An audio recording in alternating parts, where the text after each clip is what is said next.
Yeah, we don't really typically, because these zones are written, so we don't really, we just have to make sure that whatever. Does that help? Is that high enough? The chair? Oh, yes, Okay. thank you. I can make it higher if you want, I I think. have to do it to my car too. Whose is this? It's extremely high. Pointe. I have one as well. I'll ask. At the end of the meeting, I'll ask.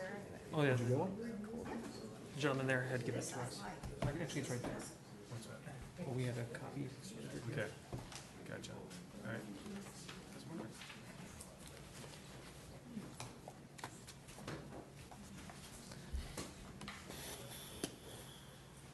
Are we ready to go? Yeah. And the lights always dark. It varies. Heating, cooling, lighting, it all varies. Is the audio and video ready for us? Yep, audio's on. I can confirm. Give him a thumbs up. Usually it gives us a thumbs up. Are we good to go? Yep. All right. I will go ahead and call to order the Planning Commission for September 4th, 2018. First on our agenda is to adopt the agenda. Are there any changes, additions? No? Hearing none, I'll move that we adopt the agenda as presented. Is there a second? Second. All those in favor? Aye. We will proceed accordingly. Next is the approval of the minutes from the Planning Commission of August 7th, 2018. Anybody have any additions or adjustments? None. I didn't either, so I'll move that we approve the minutes as presented. Is there a second? Second. All those in favor? Aye. Now, tonight we have 3 discussion items.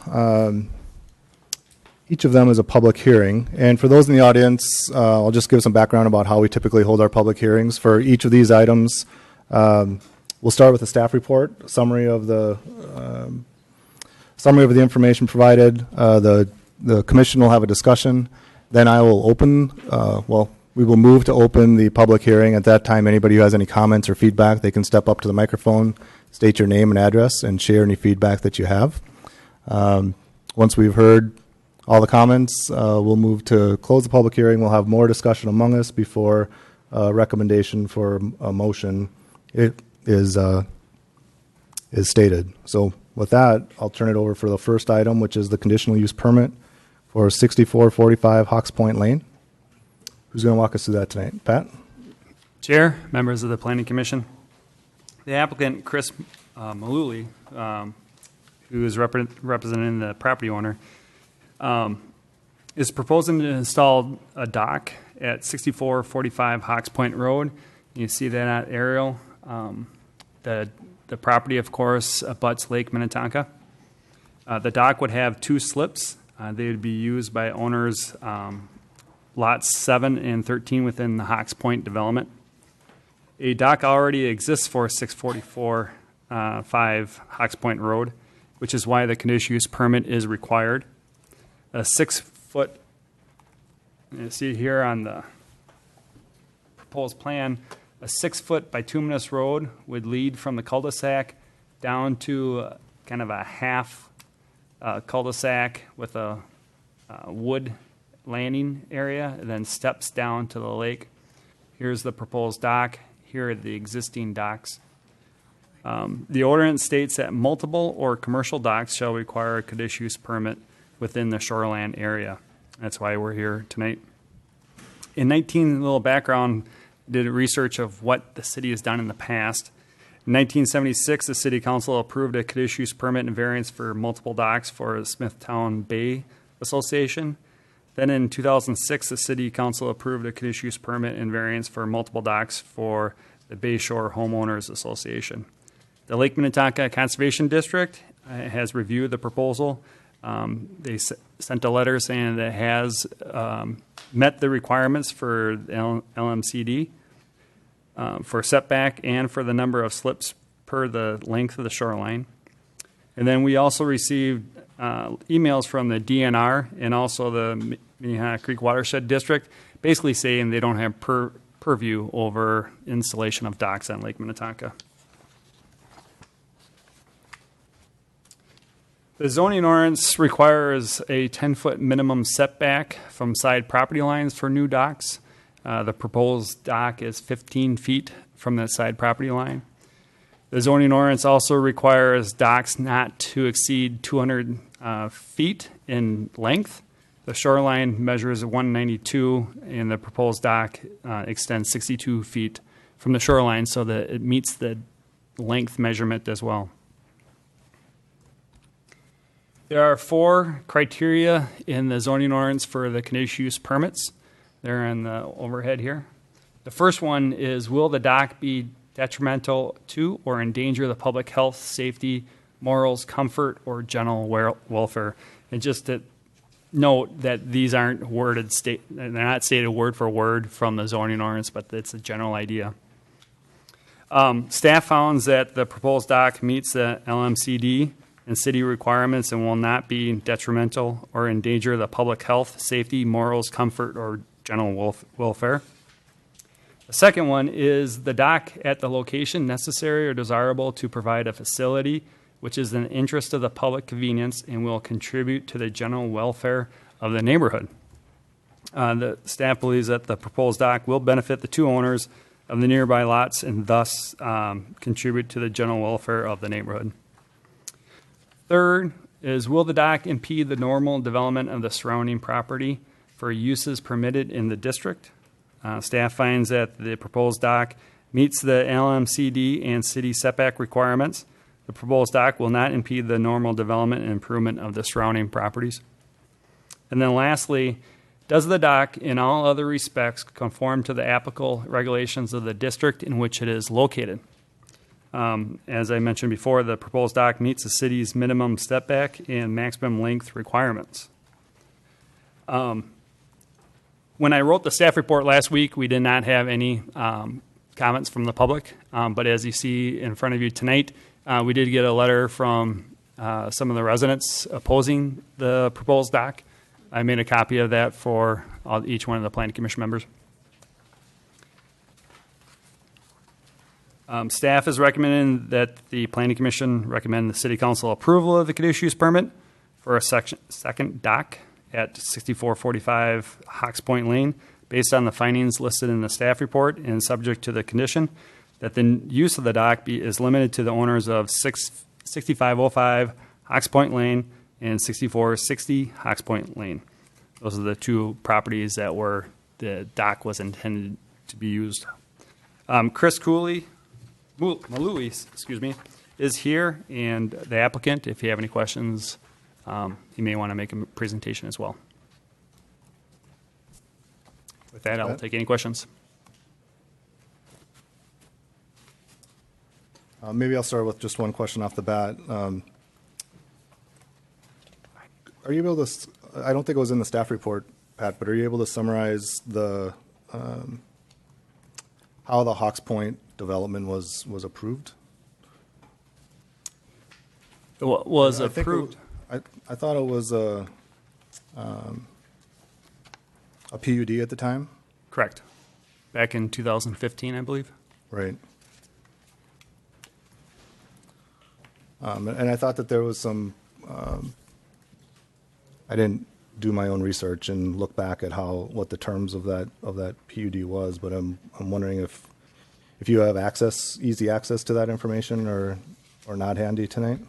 I looked at the last 2 minutes and of the approvals, and there was discussion about docks and that none were being asked, but I didn't see anything in the minutes where that would prohibit future docks. Okay. I'm just asking because I think it's important to add that context to the discussion, because I do remember being part of those discussions. I think several of us up here probably were back in 2014, 2015. And there was, I think, several iterations of that development that came through, and I thought that with the PUD there was some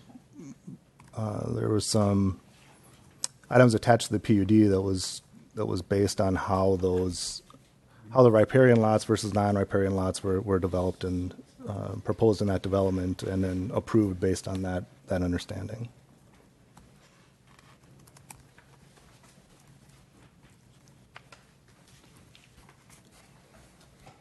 I did not have time to go and look at the PUD ordinance or the resolution that approved that PUD.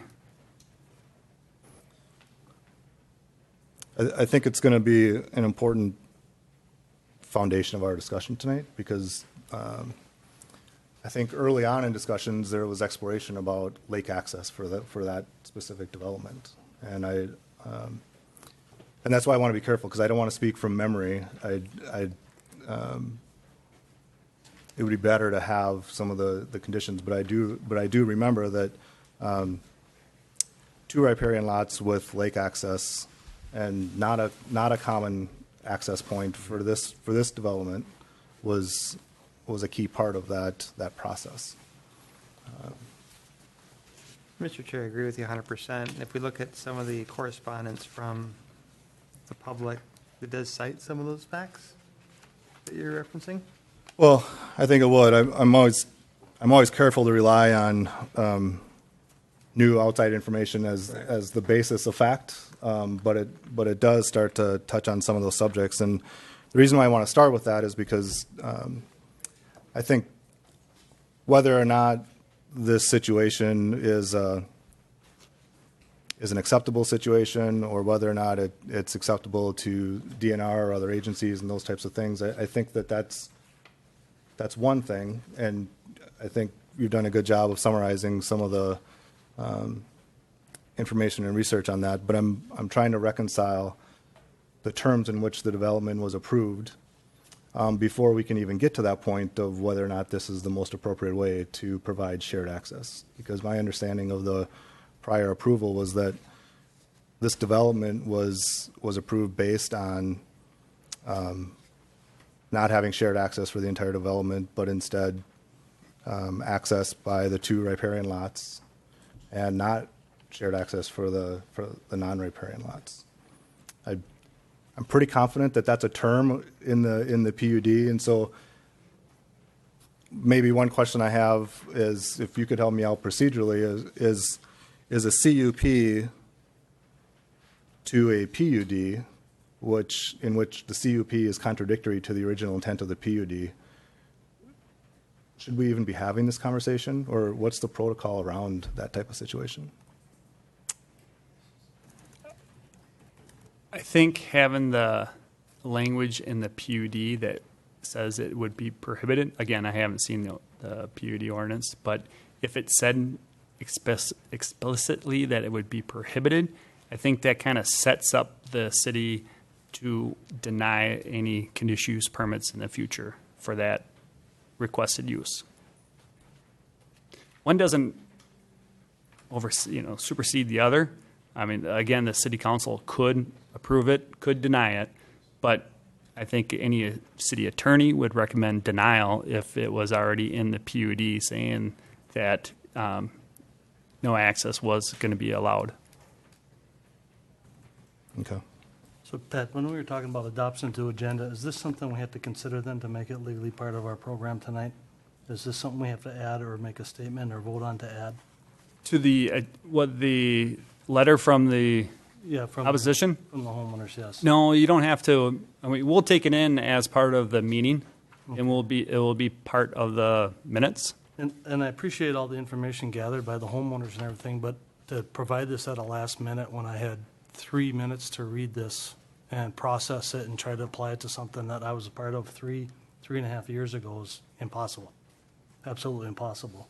A lot of effort went into this. I can see it's just not a timely time to have this. And I'm real uncomfortable even going any farther with this on my part, approving or disapproving it, until this can be proven to be fact or have facts in it, and then I can apply it to the situation. That's the only way I feel comfortable at this point at all, and I don't want to waste an hour and a half arguing points of this when we don't know if it's true, not true, or what the original PUD read. And shame on me, maybe not for looking it up originally or getting a hold of those facts, but when you receive a packet on a Friday night of a Labor Day weekend and the meeting's Tuesday, it really restricts my ability And it's not fair to the public and the people involved with this for me to make a decision at this time. Yeah, I apologize. I just got it this afternoon, and I was at a realize meeting. That's why I was saying the last minute effort. Well, I think to be fair, you're right. It's difficult to process this amount of information late in the game is one piece of the story. I think the other is it's going to be difficult to act with confidence tonight, lacking more clarity around the history of the conditions with the PUD. But we do have a public hearing tonight. Correct. I do think it's fair for those who want to share thoughts to do so. Okay. Yeah, you're correct. I think we can have a discussion around it and see where we get. And if we're still not comfortable based on the timing to review the information or the missing PUD information, then we can deal with that. We can talk about what the next steps are. So I'll keep it open for discussion here. So, is it safe to say then that this recommendation to approve this was made before you received this information? That is correct. I made the recommendation on And Thursday, Friday.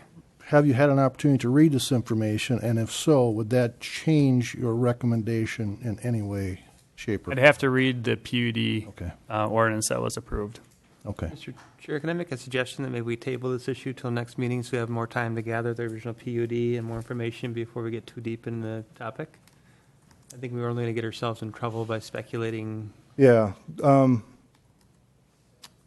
I think that could be fair for our discussion, but I'm wondering if we shouldn't still open the public hearing and hear those that want to share thoughts. gather some more information, I agree that's fair. more thoughts. Right. I would agree, Mr. Chair, that open the public, it'll give us some additional information to think about. Yeah. All right. Well, I will make a motion to open the public hearing. Is there a second? Second. All those in favor? Aye. All right, so the public hearing is now open. Anybody who has any thoughts or comments, we just ask that you step to the podium, state your name and address, and we welcome your perspective.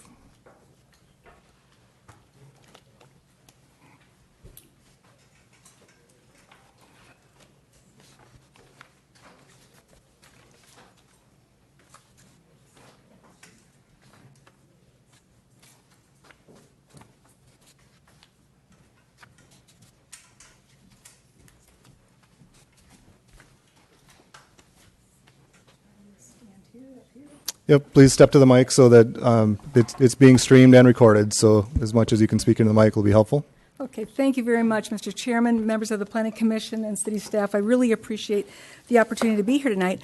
I'm Beverly Aho of the Beverly Aho Law Firm in Eden Prairie. I'm here representing tonight John and Arlene Malinsky, who live at 1150 Highway 7 in Victoria, and also other residents that were able to sign the petition that's part of your packet tonight. I did take the liberty, and I thank Paul for that, for allowing me to put on an Exhibit C to the third exhibit, and when it came through the email, that was omitted. I really appreciate the opportunity to speak to you tonight about this particular development, because as many of you may recall, in the city of Victoria, prior to this being developed, there was one house on this property. One house, one dock, and that's the way it had always been. When we went through this process, as you mentioned, Mr. Chairman, there was a lot of iterations with this. And if you recall, back in 2014, the very first sketch plan was a 14-unit development. And it included virtually everything this CUP is asking for. And we've got some slides that will, if we can bring those up on the, we can perhaps.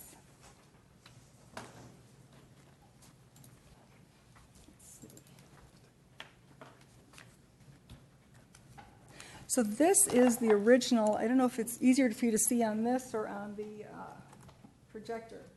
But this was the original sketch plan that was proposed in 2014. There were 14 lots.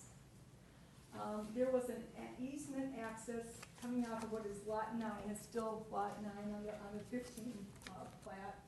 And then it had a shared easement here. It had an outlot called Outlot C that was right along the shoreline. And it proposed a common dock for this area, for this development. I'd just like to take a step back. One of the major differences between what the city has done in the past and this proposal, we couldn't find a single time that the City of Victoria approved a conditional use permit to only allow certain lots to use it. If you'll notice, the other permits were granted to the associations, the homeowners associations, as shared. This is specifically being brought to you by a particular builder who happens to own this lot, Lot 8, and 2 other lots, and that's who he wants to have access to. So as I stated in my letter, it's almost an end run around what the residents and the city and the developer struggled with initially when the developer first brought this plan, but the city said no.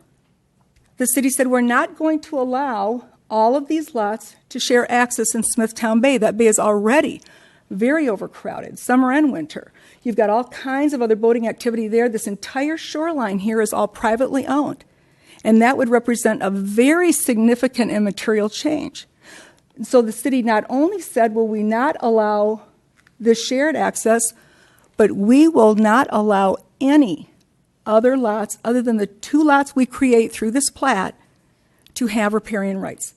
And they also, at the time, the city limited each of those lots to only have 1 dock each.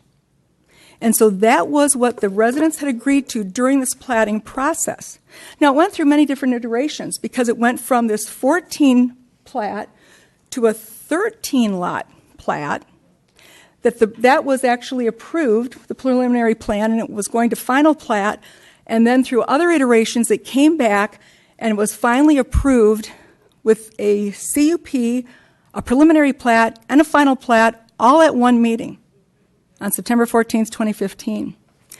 But you can't discount the process it went through, which actually did go through and state we will not allow these certain aspects. So as we said on this one, this is actually from August 24th, right prior to the approval.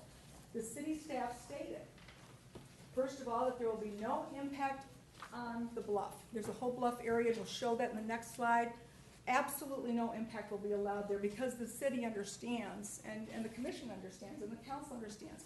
That's extremely important property there. And to disturb that could cause massive problems for all the other existing property owners. So they said absolutely nothing is going to touch that bluff. And this CUP actually creates, we'll see what it is asking to create, not just multiple docks. It also stated that there is no common dock for the development, so only the 2 lots on Lake Minnetonka would be permitted to have those docks. And in another staff report, it says it would be limited to 1 each. So you've got 2 lots of the 15 have riparian rights, and those 2 would have the docks. Oh. And then my client, Mrs. Malinsky, actually asked, question, if boat access is only allowed for the 2 lots on the lake, and if that policy will change. I'm going to interrupt you. Yes. We just need you to stay on the mic because we're not picking you up on the audio for the various reasons. Thank you.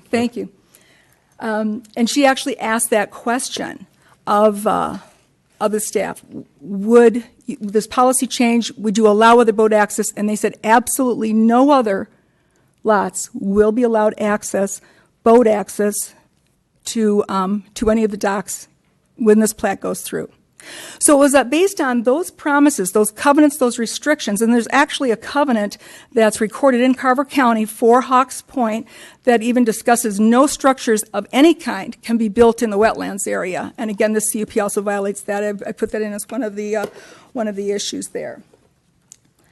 The final plat that was approved had 15 lots, it should be 15 and not 13, 2 riparian lots, just a utility easement, but no easement for access to the lake, no shared access, no ability for non-riparian owners to get down to the waterfront. Everybody knew that.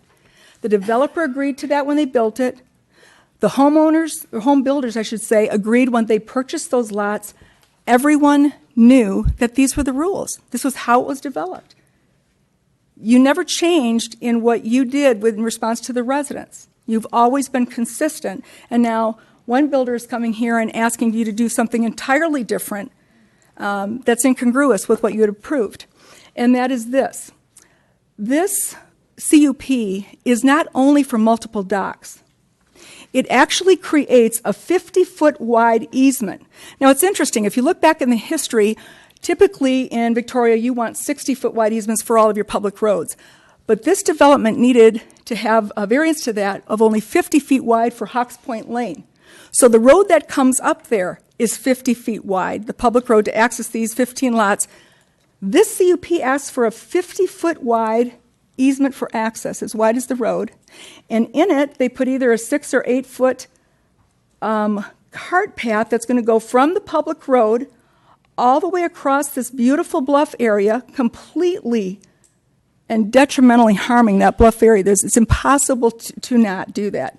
And I'd invite everyone, and my clients would invite every one of you to come out and walk that area and look at that area. It is very unique in the city of Victoria. I don't think there's another piece of property like it, where this Hawks Point is on the bluff, and then you've got these properties down beneath it. And if you are going to affect that bluff at all, it could cause devastating effects, which is why it was stated it cannot happen, and why the city said, no, absolutely not. And the engineers that looked at it at the time said, this will not be impacted. But this CUP is asking for this large cartway that even the builder says will make it have access for the neighbors. Well, that means all the neighbors, but again, it's a public road, so how could you stop the general public from coming on it? How could you stop bikers and skateboarders from going down and using that? At the end of it, they're having, if we could just put that one back one more time, Dan. They actually propose this turnaround at the bottom of this, which is a place to park your, I guess, cart path, park your golf carts or whatever it is that you're using to go down there. There's a 20-foot wide deck that's overlooking Smithtown Bay, and then steps leading down into this wetland area. Now, the cup doesn't show how are the steps going to attach to the docks, but the covenant there says you can't even do it. You can't build any structure in that buffer zone. That, again, is what was recorded in Carver County at the time this plat was created. So I think on that issue alone, this needs to be denied.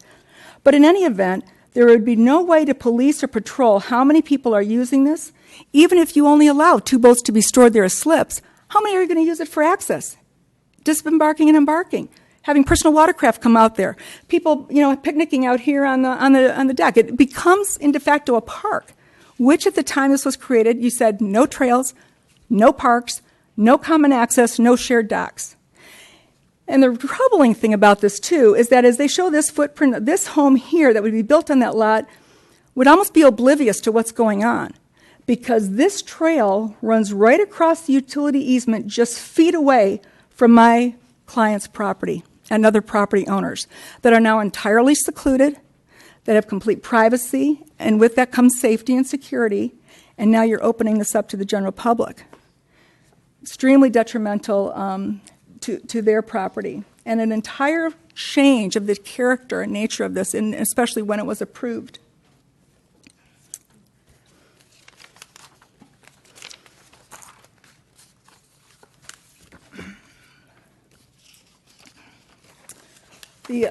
Show the last one then. So the questions that we have for you is really, we hope and respectfully request that you listen to these concerns, that you go back in history. And I know not all of you were on the commission, Planning Commission at the time that this was approved. But the reason why we have these rules and laws in place is so that it is fair and impartial, that there isn't bias and favoritism showed to somebody, developer A that comes before you one year and you say, no, we're not doing that, and person B that comes the next year and de facto wants to do the same thing only via a cup and is allowed to do that. I don't even know how as a city you could deny one and grant the other, but clearly they haven't met any of the 4 criteria that they have to meet, and I won't bore you by reading through the letter. I'll leave that as part of the public record. I do request that it become part of the public record, but just in the interest of time, I won't read through. But we go through and we meticulously show how none of those criteria are met for this CUP, given this particular plat that was developed at the time that it was. But the homeowner, and this was absolutely gorgeous. I mean, they had the Artisan Home Show there, and I went and actually toured the homes in the day back when this was first opened. But they're actually saying that they have lake access already. They're selling it that way. And they're proposing that it be. Now, they probably would say, well, it's contingent upon. But the very fact that they're already doing that is very disconcerting to all the residents, because they're the ones who came here and spent hours being able to work through this process over a matter of years to be guaranteed and assured that this would never happen. And now here comes someone else selling this. I appreciate your comment too, sir, about not having time to prepare. You have to understand, the notice that came out said that there would be a file available with the city. I came to the city and asked for the file, and they said the packet wasn't complete yet. So we only got it the same time you did on Friday and had to quickly be able to respond to this and to be able to look back and see exactly how did this process take place and how did this occur. But we can provide more information too as we go through this. But for the reasons here stated tonight and in this packet that we asked to become part of the public record, we respectfully request that you do recommend denial of this particular CUP. I would also like to note that Exhibit A to this is a petition. Every single person that my clients had the opportunity to speak with, again, very limited time and over the Labor Day weekend, we're adamantly opposed to this, and we're willing to sign on to this petition. We've also included a copy of this presentation tonight for your consideration, and we just appreciate your time. Thank you.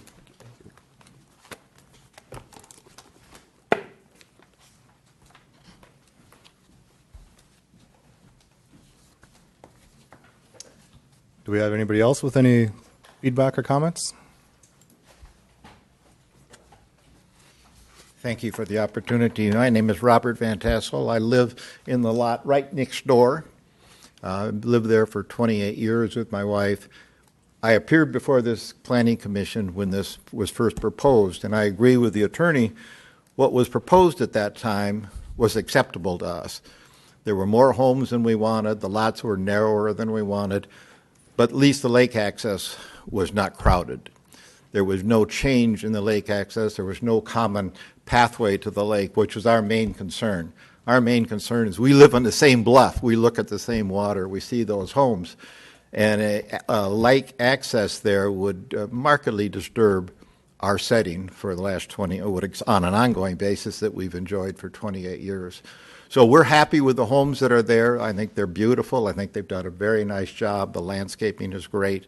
But I think to add or to change, which the request has been to change what was proposed to us, the neighbors, and we were in agreement at that time, is really not fair. In fairness, I think we should go with what was agreed to at that time. We're happy with that. We're happy with the builders, but we're not happy with the change in plans at this time to build particularly the common pathway. Thank you. Thank you.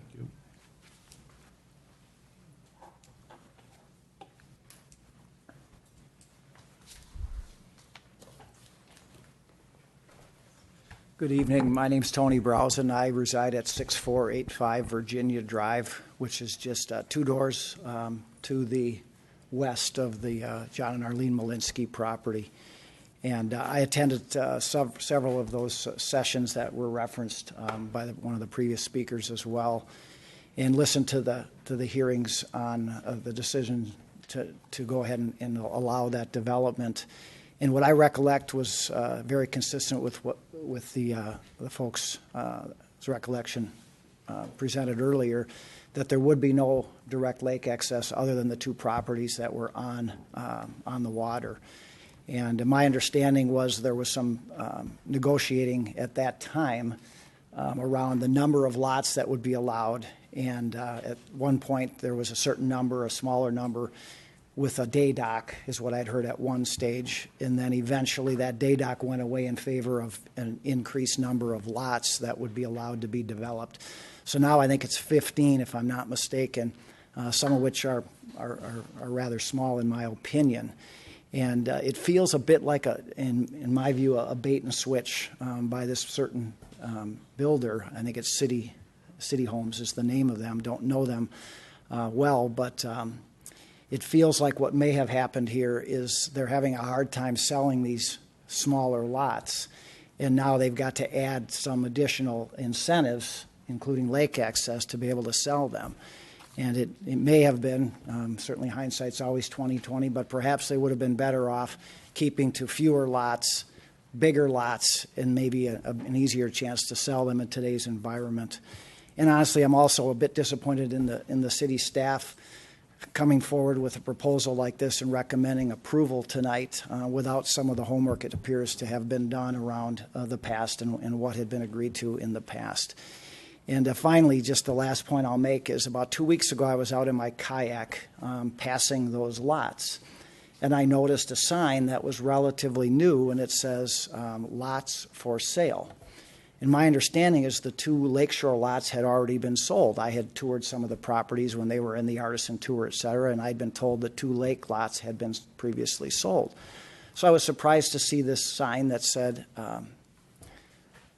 lots for sale. So I dialed the number while I was sitting there in my kayak, and I spoke to the realtor that represents him. His name is Dan Hollerman.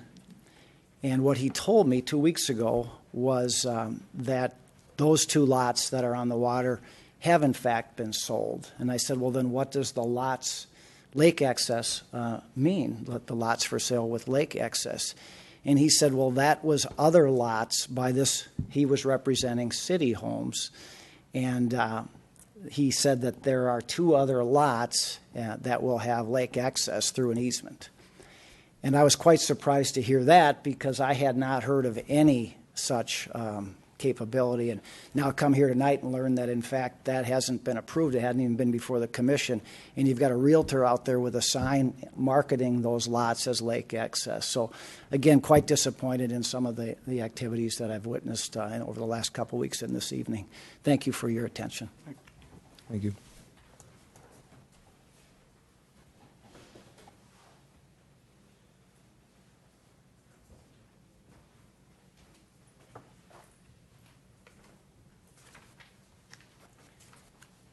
Good evening, Commissioner, members of the Planning Commission. My name is Ross Malinsky. I'm the son of John and Arlene Malinsky. They wanted me to come up here and speak on their behalf. They would have loved to be here. They unfortunately had an arrangement months ago that they couldn't get out of. They are the homeowners to the north, directly to the north of the subject site that actually has the cart path going right through their backyard along a bluff line across a utility easement, which they actually paid for a lift station to go in, which the lot owners up on Hawks Pointe actually tapped into, which made the development possible to begin with. But I don't want to keep you here long because I know it's late, and I appreciate you also, proposing potentially tabling this or denying this, which would be the best, I think, for this situation. And I understand that you just received the information. We got the information also late. I was the one that sold my parents the property. I got my real estate license in 1998. One of their number 1 goals was privacy and security and safety. They're not there year-round. They put a lot of money into that property, and as Ms. Aho told you, we would gladly appreciate and respect you coming over and touring the property for the safety and security of the site that my parents purchased and built back in the early 2000s. So one of their number 1 goals was privacy. They built their patio on the south side of their lot so they wouldn't have to encroach the neighbor to the northwest. That was something. They got to know them personally, and that was one of their goals. They accomplished that. The last thing they thought would happen was another 14, 15 home sites up on the hill and a cart path going through their backyard. That being said, I got my builder license. I've developed land. I've developed over 800 acres of land, and I'm a builder, and I've built over 500 homes. I cannot imagine getting denied as a developer for lake access for a lot and then coming back and seeing a builder get approval for the same concept. So I commend you and I appreciate you revisiting this and looking at the details, and I'm confident that you will see if you approve this, you open up a major can of worms, not only to the Lake Minnetonka lakeshore owners, but also for the city of Victoria as it relates to lakeshore owners. Because now anybody can have a roadway from a street, a pathway down to a dock, and in a sense sell slips. The builder is obviously going to benefit from this, and I don't know how it benefits the city of Victoria, the lake residents, and the lake in general. Lake Minnetonka is crowded enough, and it almost becomes mini marinas that you're creating for these lake owners. So that being said, again, I appreciate you opening this up to the public and reconsidering this and tabling this for a future reference or denying this in general until you have more information. And I appreciate your service as well. Thank you. Thank you.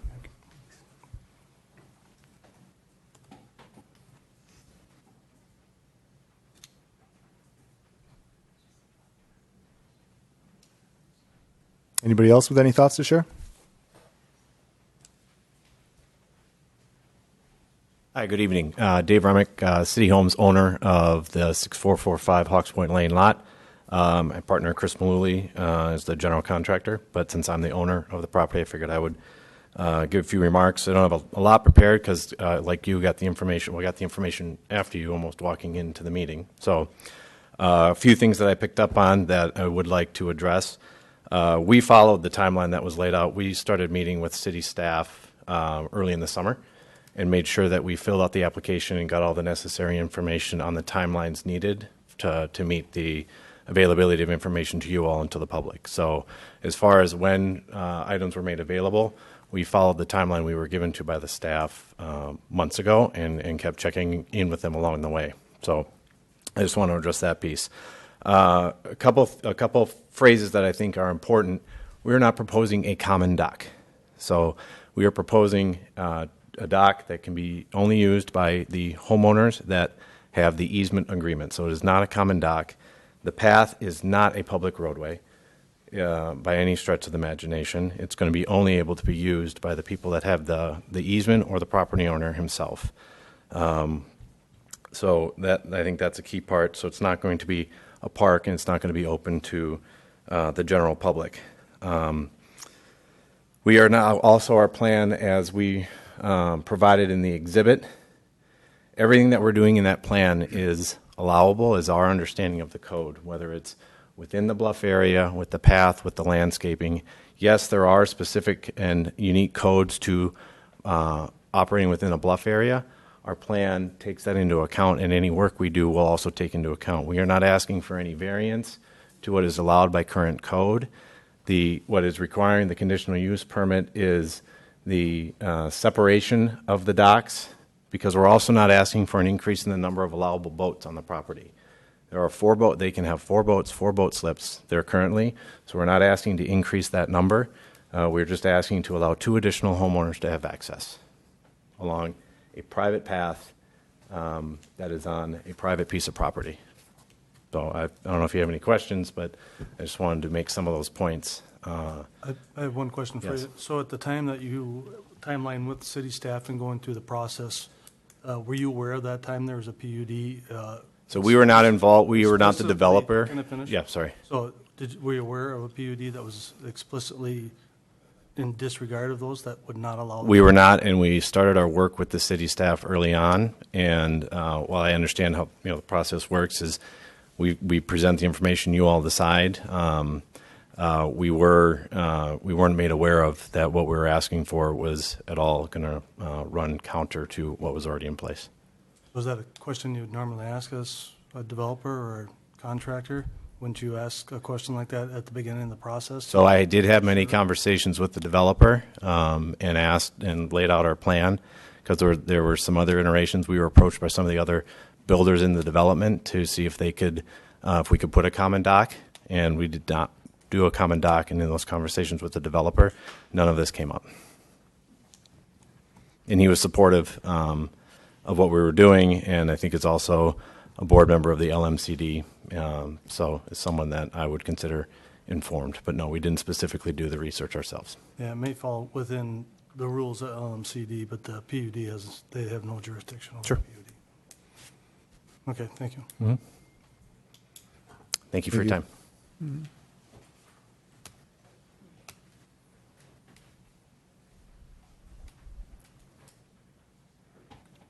Anybody else?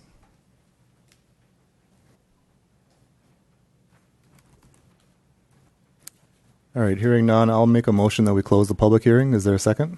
Second? All those in favor? Aye. All right. I think that was good additional information to consider. I'll just share one initial thought. I think it's difficult for us as a commission to act with confidence tonight, given the amount of information shared late, but maybe even more importantly, I think it'd be better if we acted on a matter of fact based on staff research and commission review of the previous conditions of the PUD. It would seem appropriate to table this. How do others feel about that? I agree. I agree. Chair, I just would recommend that you continue it. Table it kind of means that it's open-ended, but if you continue it to a specific meeting, it's best. You're right. In the past, we've done that, and we've also done so with, I guess, discussion with city staff in terms of when the next meeting would be appropriate to continue the discussion, based on time for city staff to do research and also based on planning commission schedules. Well, the next planning commission schedule is the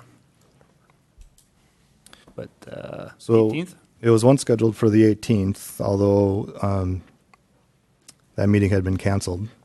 It hasn't been canceled yet. Hasn't been yet? No. Okay. That was just because we didn't have any items on the agenda, but you can sure have that meeting still, and it would still give us staff time to research this and draft a staff report on that. Okay. If that gives you enough time, I think that makes good sense. Yeah. Do we need to, how do we deal with that formally? Do we need to make a motion to continue it? Yes. So if I make a motion, okay, I will go ahead and make a motion to continue this item for further discussion at the Planning Commission meeting for September 18th. Is there a second? Second? All those in favor? Aye. Opposed? All right. So thank you all for your feedback. I think it'll all be taken into consideration, and we'll combine it with more feedback and continue the discussion then. So with that, we'll move on to our next item under discussion, and that is another public hearing. This one is for the rear yard setbacks in the Lake Minnetonka Residential District. Paul, you going to walk us through this one? Yes, Chair, Commission. This is my first item working here in Victoria, and excited to present it to you. This particular topic deals with rear yard setbacks and non-riparian lots in the LMR district. As we discussed at last meeting, we received an application for a deck, or an addition to a deck, that caused us to look at the code, particularly the non-riparian area, and noticed that almost every lot in that area would be non-conforming or legal non-conforming because of how deep 100 feet goes into the buildable area of the lot. And so today what we're asking is staff recommends a 30-foot setback in non-riparian lots. This would be not dissimilar to other low-density residential districts and many other PUDs found throughout the city. Just a little bit of background to this particular issue. The current ordinance was changed in May 22nd, 2017. Before that date, it was the non-riparian area, and riparian was 1/3 of the lot width or 100 feet from the ordinary high water mark. Again, we encountered this issue during a deck addition. Unfortunately, this individual we're not able to proceed with the application because of that 100-foot setback. So in this particular area, we found there was a need for further investigation, and so that investigation brought us to this point. In the map provided on the screen, we can see the district shown in orange. We can then differentiate the non-riparian from the riparian. You can see that the hashed area is The non-riparian is about 2/3 of the area, and many of those lots are impacted by this 100-foot setback.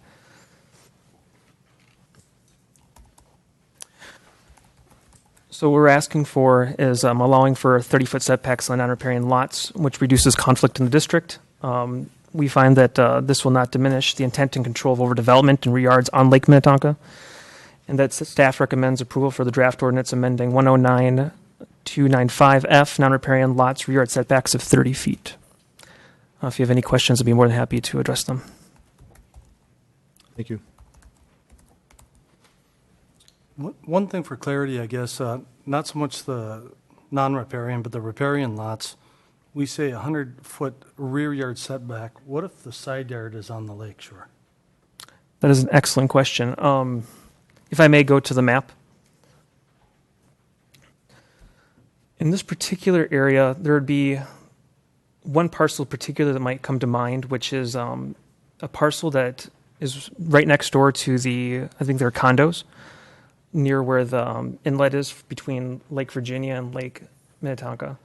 There's an odd shaped lot where one could construe a backyard and a side yard at the same time. That would be... I believe the shoreline ordinance requires a 100-foot setback from Lake Minnetonka ordinary high water mark, regardless if it's a rear, side, or front yard. And that's in the shoreline ordinance, you said? Correct. Okay. Thank you, Director. There, but You don't have to go.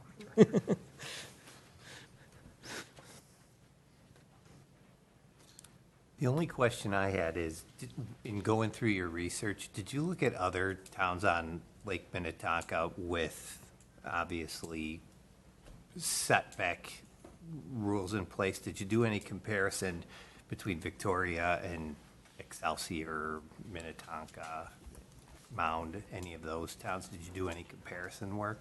In this particular issue, unfortunately, no.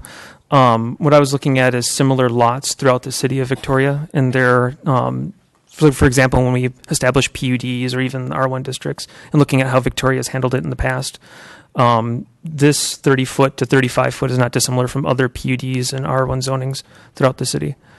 And so I kind of use that as my focus. So I've also looked at a number of cities for the shoreline ordinance that we have to revise, and there are very few that have any additional requirements for non-riparian lots. So this 100-foot setback for a non-riparian lot is very excessive compared to other cities. I would agree with that. I think that was an oversight in 2017 that we were thinking the high water mark, not so much non-riparian lots. I think that was an oversight that didn't get changed at that time. I would agree. It really does seem like an oversight. I mean, the intent seems clear that you're trying to set back from the waterfront, right? Which this seems like one of those things that when we're thinking about riparian lots and we're talking about the Lake Minnetonka residential district, applied that line of thinking without distinguishing, because when you look at this plan, the number of lots that are their side yards facing the lake, or their front yards facing the lake, it seems counterintuitive to create a rear yard setback when it's your front yard that's facing the lake, and that situation exists quite a bit throughout this non-riparian area that you got highlighted. Yeah, and the shoreline district is a minimum of 100 and 150 on natural environment lakes, so it's covered there Right. quite well.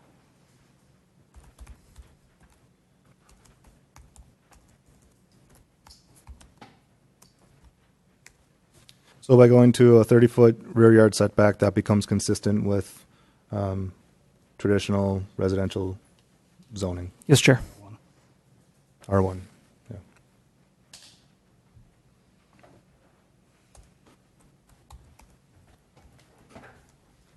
It seems pretty straightforward, but anybody have any other questions? That was too easy. Would anybody like to make a motion? Oh, You do have to open the public hearing and close it. Oh, I'm sorry. I will make a motion that we open the public hearing. Is there a second? Second. All those in favor? Aye. All right, the public hearing is now open. Anybody in the audience would like to share any thoughts? Seeing some head shaking, no. All three. I will make a motion to close the public hearing. Is there a second? Second. All those in favor? Aye. Aye. The public hearing is now closed. Any further discussion, or would somebody like to formulate a motion? I'll make a motion, we approve the ordinance draft amending section 109-295 for non-riparian lots. Is there a second? Second. All those in favor? Aye. Thank you. Thank you. This one will go before City Council at the next meeting, I assume. Yes. Thank you. All right, so the next item on our discussion items for tonight is also another public hearing, and this one is about steep slopes. Chair, members of the Planning Commission, one of the things that we were looking at trying to preserve some of the trees in the farmland areas before development occurs is to prevent the grading of steep slopes. When I was working at the city of Chaska, they determined over a number of years that farmers did not grade on any slope that was over 18%. So when you see a farmstead, it's usually the trees around the house or trees along steep slopes that have not been removed. And so this proposal of prohibiting any grading on steep slopes of 18%, regardless if it's near a body of water or not, would help prevent the removal of trees in the future in those steep slope areas. That's why staff is recommending approval of the ordinance with that language. Do you intend for a different slide to be up? Or you're not I speaking to did. the slides? I didn't put this Okay. in there. Thanks. Thank you. So one question, I guess, who determines the 18% slope? Is that something done by the land surveyor, or how do we come to that 18 before we develop something? It's very similar to a side yard setback. They'll typically indicate that on the survey, but it's up to staff to double check it. Double check it. Yep. And then what would prevent a landowner, single landowner of 300 acres that knows he has a large, let's say 12, 15% area of steep slope to alter that agricultural land before it is to be developed? Yeah. Because this is language thrown at the developer, basically, what this ordinance would. It's citywide. So anything that's over 18% citywide cannot be disturbed. So even if it's not, even if it's an agricultural property? Right. Okay, Correct. that clears it up for me. It just seems like this is language written for developers. We always talk developers when we're talking changing of the landscape. Right. Do we have any examples of this, of where this has been done in our city in the past, where somebody has graded this type of slope? Not that I know of. I know in I think Lake Town 11th, where they removed a number of trees. When I first started working here, that was a direction to me, is try to preserve as many trees as possible. And this is one way that I've done so in the past, and that's why we're proposing that change. I think we just assumed our tree preservation ordinance would help us with that, and that doesn't seem like that worked so well in the past. Yeah, the tree preservation ordinance, you're able to remove the trees as long as you pay for the trees. And so if somebody does have enough money to pay for the trees, doesn't really prevent removing of those. Maybe a dumb question, but just as we're developing a little bit, if I'm cutting a lot, and it's a walkout lot, what's the grade drop from the front to the back? Is that going to get us in trouble? No, it all depends. Typically, your 18% slope is pretty steep, and it's usually found by ravines. But I think the steepest driveway, if you want to compare it, is about 10%. And that's pretty steep. Usually about 6 is about as far as they push it. Right. You don't want 10% grades for driveways, but that's the steepest I think the city allows. How would this impact, this might be, again, a silly question, but how would this impact if a slope was made more than 18%? So I think our ordinance limits the man-made slopes to 3 to 1, which is, I believe is less than 18%. So again, this is a steep slope.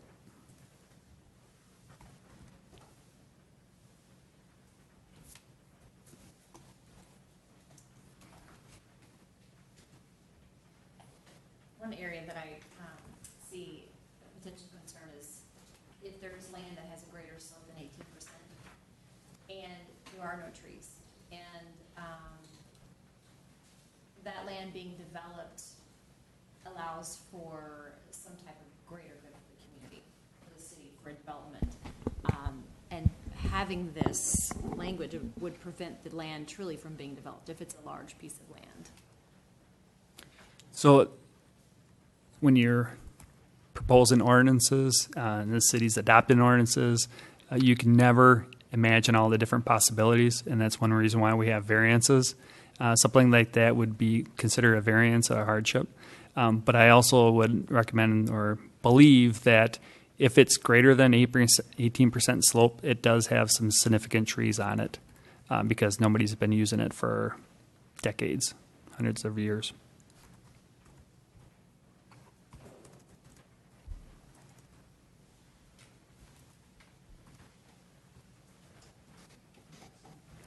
Any other discussion, questions?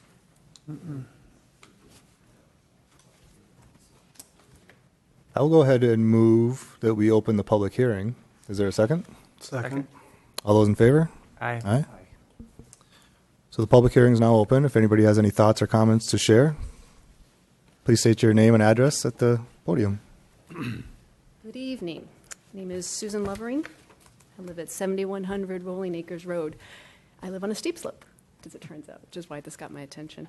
I mostly have questions, and I guess a request that comes in the form of a question. A couple questions. I'm not entirely sure I understand the genesis for the 18%. It seems a little arbitrary. I notice, so that's my question, is there some more science or survey or something that landed us here on 18% in this proposal?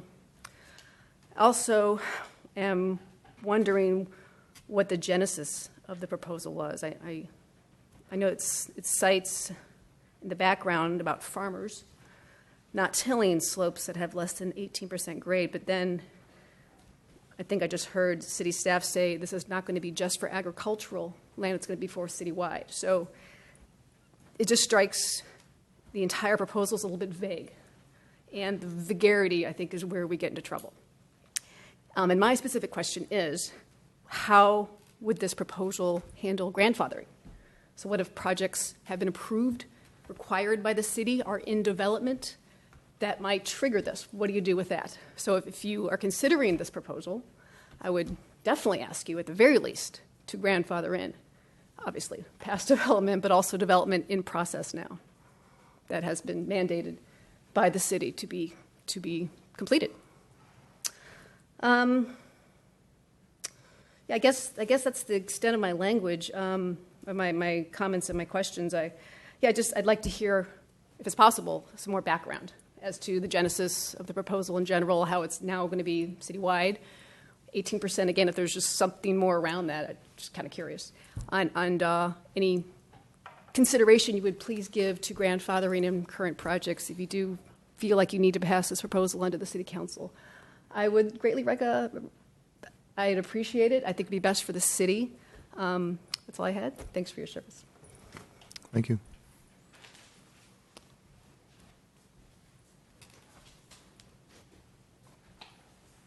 Good evening, Planning Commission members, Mr. Chairman.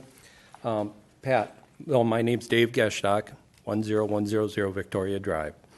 Pat, did you receive my email this afternoon? I do not believe I did. Oh, okay.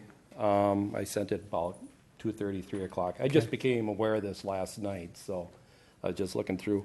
I'll give each one of you a copy of this. I have 10 copies, so Thanks. Get it.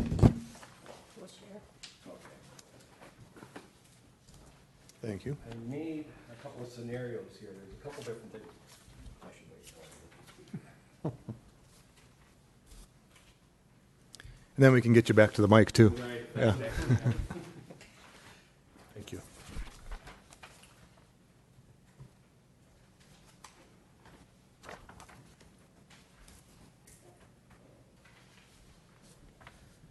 First of all, Sean Eastman couldn't make it tonight. He has some other prior plans, so on his behalf, I'm here too as well. And from you on the steering committee, no, I've, kind of looked out for Marsh Lake because they don't really understand everything.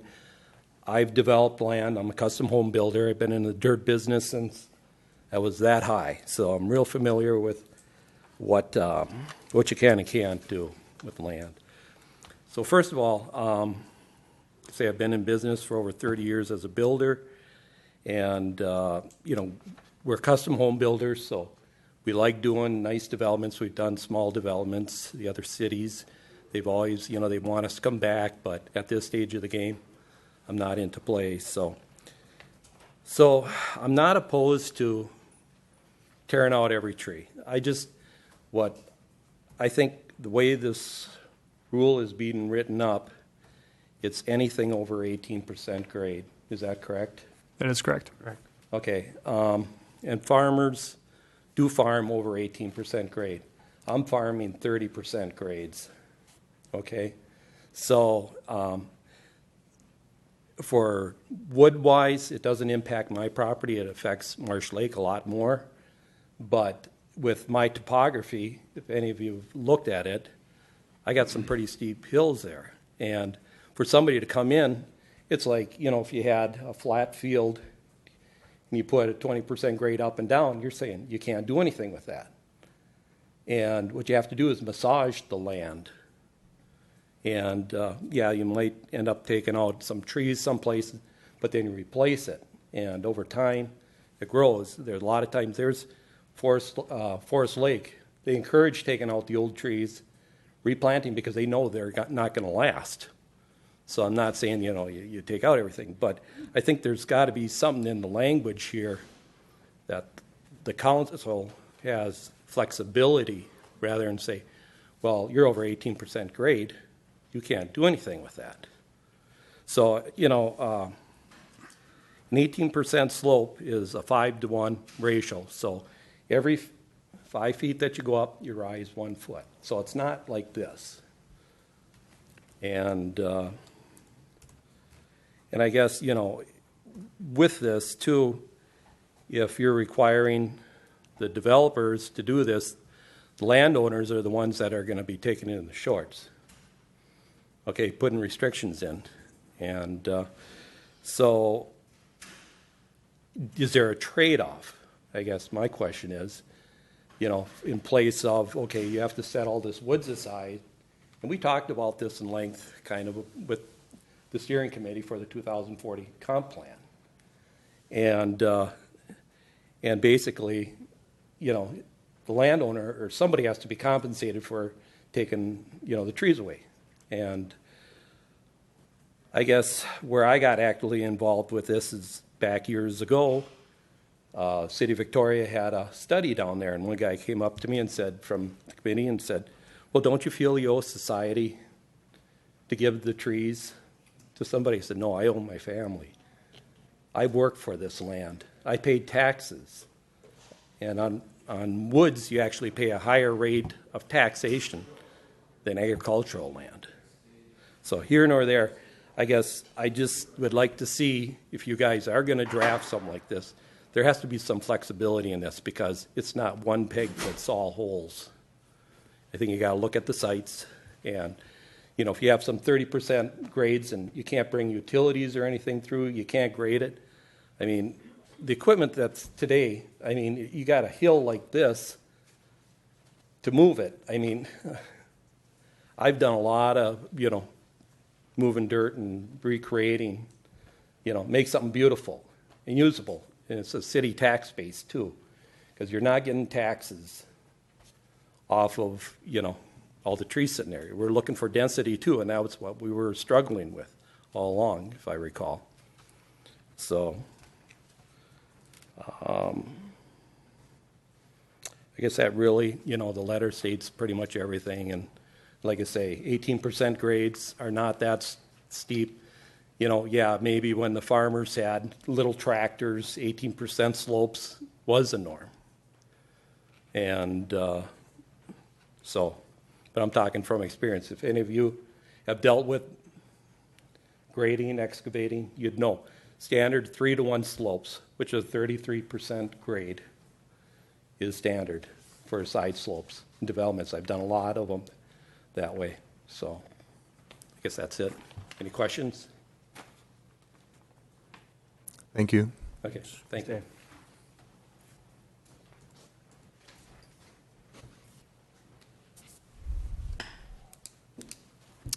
Anybody else? If not, I'll move that we close the public hearing. Is there a second? Second. All those in favor? Aye. All right. More discussion. Can I ask a question?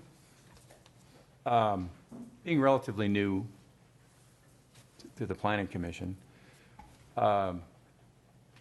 it's my belief, kind of looking back at things, that in a fairly recent history of Victoria, we kind of moved away from the PUDs to zoning. And one of the items for tonight is next on the agenda. We're going to talk about PUDs again. Wouldn't PUDs address some of this? You know, in leaving trees and as we develop areas? So, if you don't mind, I'm going to try to answer some of the other questions that were brought up, but hopefully answer your question as well. So the 18% slope, again, the city of Chaska determined, and I think it's not just the city of Chaska, but probably other communities as well, but 30, 40 years ago, when they first adopted this, that farmers were not tilling any property that was over 18%. Maybe they have different machines back 30, 40 years ago than they do today, but that was what they concluded. The city of Chaska has had this provision in the city ordinance for, like I mentioned, 20, 30 years, and have really, I think, done pretty well in developing their areas and preserving their natural forests and wooded areas. The impetus of this was staff.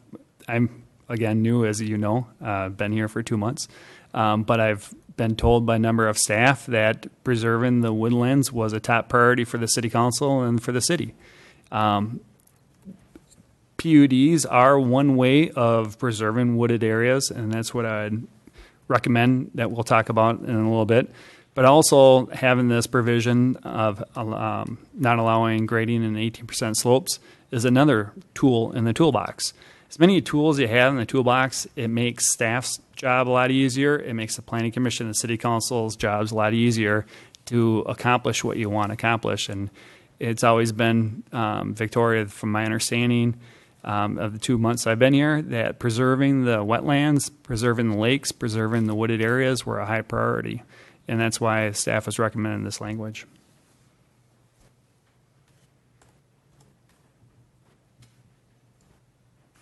I have just a question. Based on the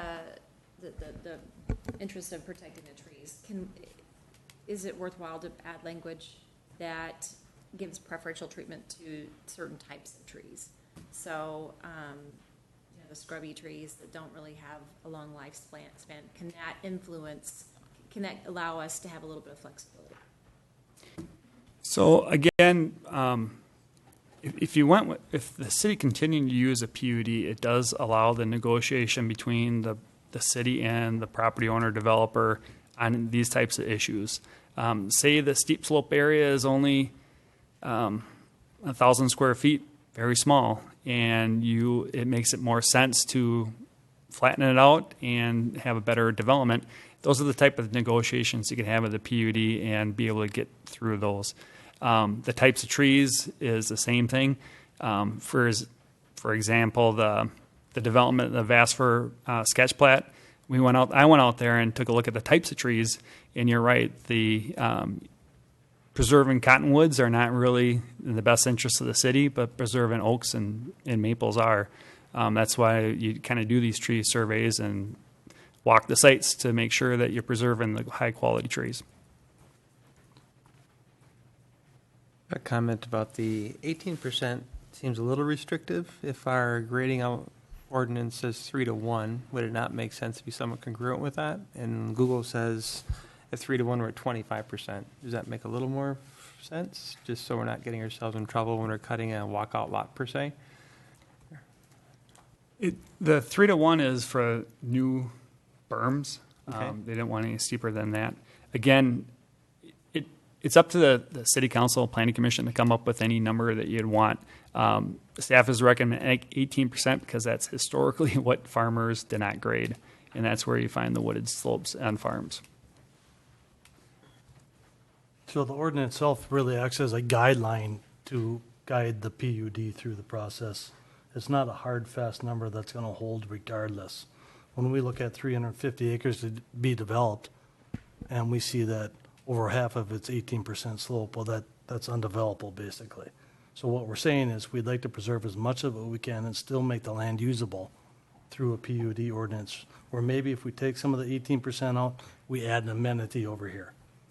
We're not saying a steadfast number is for sure going to be all the 18% land cannot be developed, correct? That's correct. You can't make a lot unbuildable. So if it's 100% in that 18% area, we can't say no to it. But it does help us with negotiations to preserve as many trees as possible. And that's the whole idea of the PUD is to collaborate back and forth so you can find a happy medium between all those ordinances that are in place.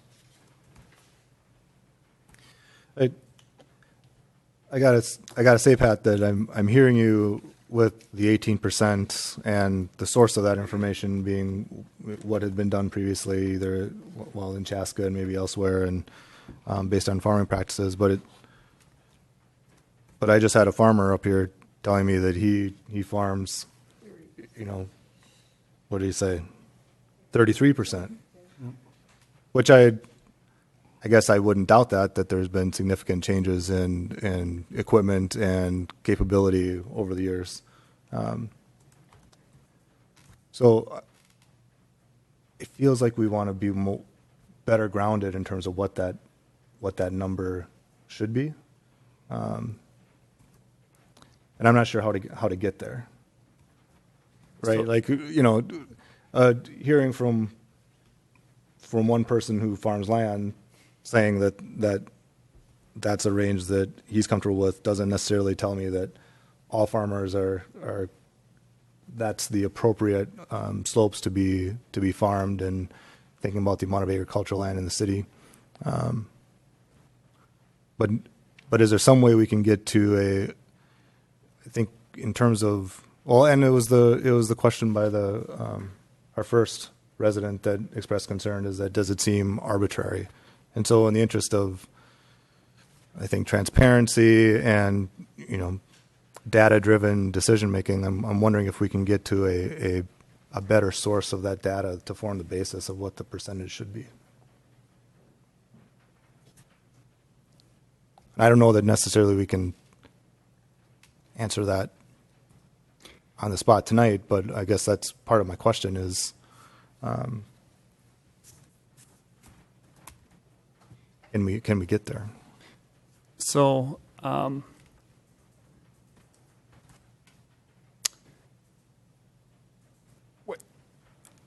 I'm sure farm equipment has improved over the years, and they may be grading slopes over 18%, but again, historically, they were not.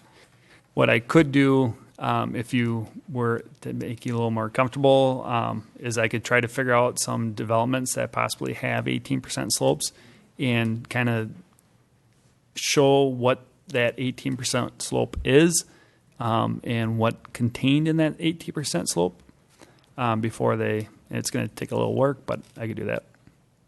But couldn't we also go and look at ordinances in other cities, not just Chaska, to see how they have handled this?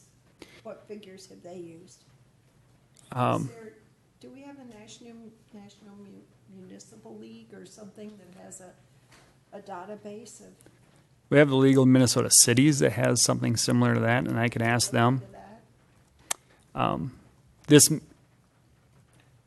Chaska that I think was very proactive and farsighted when they adopted this. I don't think you'll find it in too many cities. And when I came on board, the staff told me we need to preserve trees as soon as possible before developers come in and the next development and wipes out all the trees. The easiest way that I can recommend for the city to preserve your trees is to adopt this 18% slope. I like the concept. My challenge with it is saying, Mr. Developer, you can't grade more than 18%, but you got to build a berm that can be 25%. Yeah. I just need more congruence with that in my mind. That's where my challenge lies. It goes back to the trade-off, right? I mean, if you're going to change the percentage to allow the elimination of trees, if you replace that same number, land space, whatever, that's a workable solution. At least that's what I'm hearing in my head, the trade-off. Right? There would have to be some type of trade-off that would benefit the city more than just preserving that 18% slope area. Mm-hmm. Being new here, question, how does our current tree ordinance fit together with this? So, again, reading the tree ordinance, tree preservation ordinance, developers are able to remove trees and they have to replace it on site. If they don't have any room to replace it on site, they have to pay a fee. Okay. So essentially, they can remove trees in a wooded area and pay a fee. I see. So there is no restriction to right. Don't touch those. Right. I understand. So because adding this to it. Correct. Okay. Because they could probably make a lot more money selling a lot than preserving the trees in that lotted area. I understand. Okay. Thank you. Mr. Chair, I don't know if I can address. Yeah. Yeah. Do you have some new information? First of all, I'd like to clarify, I'm not the first one to run this land at 30% grade. The former farmer, he had like a farm all C, which is about that tall, you know. So this ain't rocket scientists that we've changed, you know, all the equipment and we can run this land now. I'm not opposed to, you know, saving trees around environmentally sensitive areas, wetlands, lakes, streams, but, you know, when you're saying that you have over an 18% slope out in your fields, and it's a huge field, and you can't regrade it. To me, that's absurd, you know.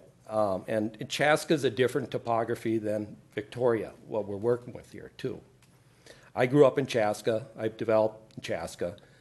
They don't have the topography that we're working with over here, too, as well. So, and I've seen them prior to that, you know, some areas change some significant things, and that's not to say that that's the right avenue to go down. We're a unique situation. We've had, you know, these conversations. Like I say, I was involved with the steering committee, and we've, you know, met for a year and a half, and I've been, you know, I'm looking at Marsh Lake, you know, what you're going to do there, and you know, everybody's coming up with these roads going through the road, you know, through there. I'm going, this is impossible. You're going to destroy all this. But at the same token, you got to be able to let the people develop their property too, because they paid for it. You know, so that's what I want to state. That, you know, it has to be clarified a little bit better. So, Dave, when you said your open field with an 18% grade of not being able to change the grade, we're talking about wooded slopes. No, we're talking about open fields too. We're talking in. That's what I asked. If it's an open field. The statement says, in particular, steep wooded slopes over 18%, wetlands and drainage ways. But the last sentence is to approve it. Look at the very last. All steep slopes over 18% shall not be regraded. The motion. The intent is to preserve wooded slopes. It's not, if it doesn't have woods on it and it's over 18% and it's been farmed, that's not the intent of the language. Okay, that's what we were talking about, though. I've been talking about the whole time here is that I've been farming over 30% slopes. Right. It's wooded areas that we're trying to preserve, not just farmland that's over 18%. No. Okay, that's, you know, okay, that clarifies, that brings, you know, the guard down here a little bit, because it's like, okay, Right. I hate to say, I'd have 40 acres that'd be totally worthless, and it's open field right now. Yeah, Dave, I see what you're saying. I think that's a case of just staff oversimplifying a single sentence Sure, and saying, that's why I'm motion saying to there recommend has to be grading some slope. Yeah. additional language in this, Yeah. to make it, Yeah, I guess- fair for everybody. I just assumed it was all wooded slopes because it's a tree preservation thing. Right. Right. But we're talking about, equipment and that and tilling, I've been doing it over it, so I wish I would have clarified rather than, right away, so. Okay. Thanks for the clarification, Okay, thanks. Dave. Yep. Also, I just want to note that the city does already have a bluff ordinance. In that bluff ordinance, the definition is slopes that are 18% or greater. So it's consistent with that as well. That makes, What kind of an ordinance? Bluff ordinance. Bluff. I didn't understand. Correct. Thank you. that clarifies things for me as well. I thought it was land in general. I did not pick up the wooded piece of it in the Right. bluff ordinance, so thank you. But I appreciate that detail too, Pat, that 18% is the trigger for the definition of the bluff. That connection makes a lot of sense to me. So, I know when we were looking at the long-term comprehensive plan and, thinking about how the city is likely to develop to the south as well as to the west, it had contour lines on it. Have any sense of if you were to apply something like this to our future development, it would be interesting at just a very, very quick blush to see like what portion of that ends up being preserved. And I know Dave keeps referring to the Hunt Club property as being potentially how much of that falls into this slope and wooded slope that would apply here. I don't know if you've looked at that at just a high level in terms of what portions of the future development this would restrict. A very large portion of it. I've walked a lot of those acres. A lot of that property would. Yeah. Yeah, a lot of Sure. it would. Yeah. 400 acres worth, so. Which maybe just, the aspect of flexibility is, I appreciate that feedback and that seems important. Now, but it sounds like I think you and Todd touched on this, that this is stating a purpose and goal as a threshold, but does that then, again, this links to the next conversation around PUD, does this sort of almost trigger a forced application of PUD for a significant amount of developments going forward? Just this one requirement may actually force things to be PUD based on just this aspect of the conversation.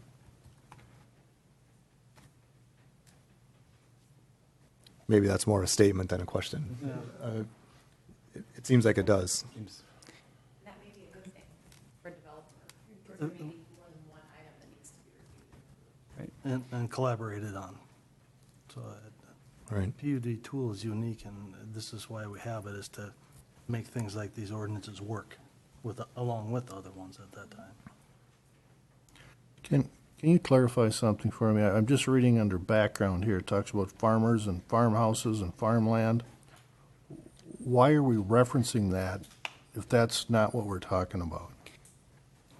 We're primarily talking about developing new developments and new developments occurring in the farms southwest of here. That's why that's referring to the 18% in farms.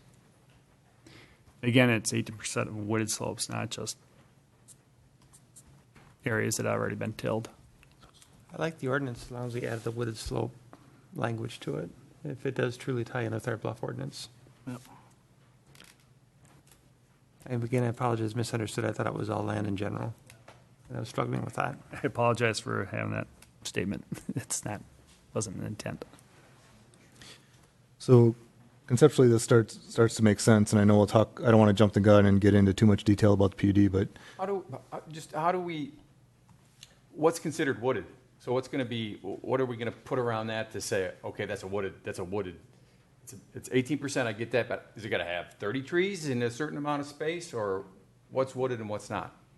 And again, typically farmers, when they tilled areas and tilled it all, they did not preserve areas that have maybe one or two trees and tilled around those trees. It's either a significant wood stand that they've left for a variety of reasons, most of the time because it's near a wetland or because of steep slope, or they tilled it. There's not much in between on farm sites, unless there's the tree stands around the farms. But again, that's on not steep slopes, so we wouldn't be talking about that. But on the steep slopes, like under this instance, either it's going to be heavily wooded or it's going to be tilled. I don't think you won't have much gray area. It seems gray to me. That's my problem. Right? It just does. It seems sort of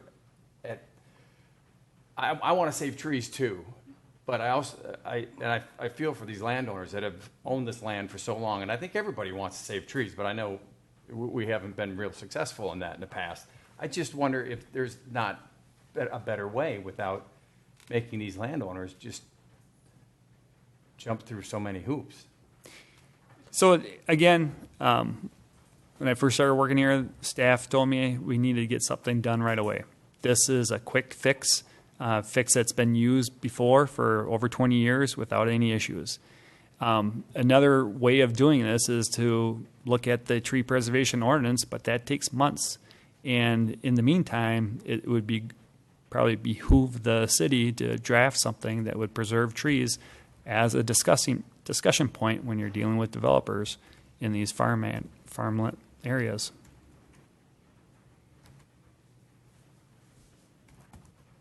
I think of two particular parcels that are south of Victoria along Engler, so very far south part of Victoria. And it's part of what will be included in the 2040 comp plan. So two parcels that I scratch my head on. One is the northwest quadrant, major grade change there. That's a commercial lot. It will be eventually, right? So I don't know what that grade change is, but it's massive. It's way over that. So let's say that's not developed because of the grade change, because of what we're proposing here. Can that land, that commercial land, be moved somewhere adjacent, the zoning to be added to, because we're essentially removing some of that commercial district? So that's, I guess, one question I have. And then I think of another piece that's to the west, and along Engler, it dips. That land dips like 15 feet. And that's going to be within this incline. So basically what this is suggesting is that you wouldn't have access because it's not you can't develop it. There's no trees there. But I'm just saying that it's really important. I guess if the language isn't, if it references only wooded, then that wouldn't impact this site, correct? That's correct. Okay, all right. And that site that is the northwest quadrant, there are trees on it. It's wooded. It is wooded. Absolutely. Heavily wooded. That's that's gray. And I just think that the flexibility is incredibly important with that, because that's valuable land for that landowner. And if it needs to be moved elsewhere, that needs to be considered. Well, the timing is interesting to me too, because especially coming down the 11 corridor south of Marsh Lake Road right now, I mean, there's land there, if I'm not mistaken, under contract, and it seems to me it's just really poor timing for the owners there, because we're going to put this into place. I'm not sure that's fair.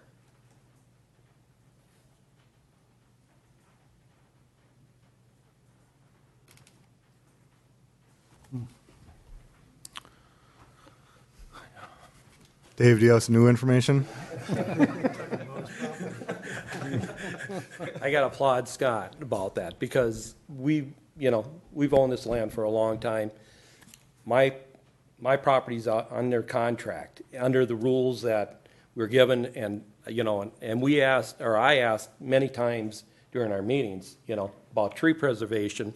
No, we have our tree preservation To me, you're almost doing like the federal government, the EPA did with the Wampus. The EPA took over every ditch and everything. It's a land grab. Because you're telling me staff's in a hurry here, we got to hurry it up and stop this. And it's not fair, my guys might back out. It might be the whole difference, so that's reality. So. Thank you, Dave. Thank you. Jeff put up a great point earlier about, I think, and I'm going to butcher it a little bit, how difficult would it be to do some quick study, if quick as possible, with an overlay on how much land this new ordinance may affect? Is it possible? It's possible. Like walking. Keep your galoshes on again. I Yes, was it's possible. just thinking in my mind of land that's already been developed, and I'm thinking of that hospice care center right by the lake there. That's more than 18% slope. There's trees all around that. So if this was in place, that wouldn't have been able to be developed. Is that what we're saying with this ordinance? Again, I'm not familiar with that particular development, so I really can't say how it would affect. What was in there was sumac, and I wouldn't say trees necessarily. There was a few trees in there, but a lot of undergrowth, sumac and chaska. But I don't think that's what you're considering.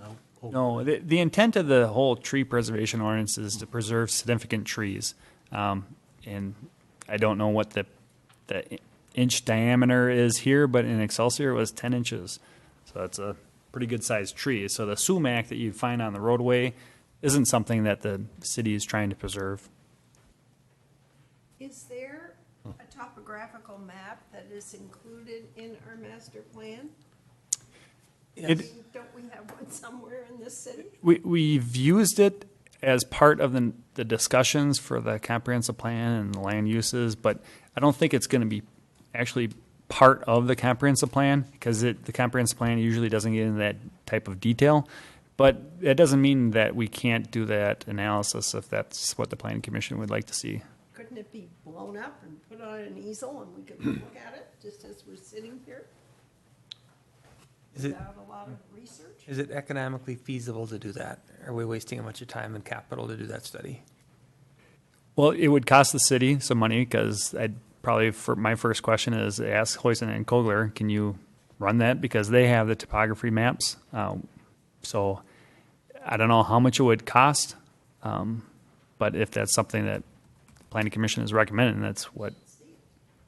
Well, the map exists. We saw it with the 2040 comp plan. I mean, it might be as easy as just saying, hey, bring that map over, and we could kind of lay it out to get an idea. Right.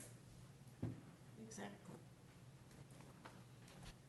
I like the idea of staff and everything moving forward to save trees, but if it just becomes a burden and a penalty when we're supposed to officially have a tree ordinance, we should probably get going on the tree ordinance we've been working on for 10 years. I think that's what I've gleaned from this conversation more than anything. We need to do a better job with that, but I'm not sure quick fix is always the right answer. We may find But- ourselves getting lots of variances in the future.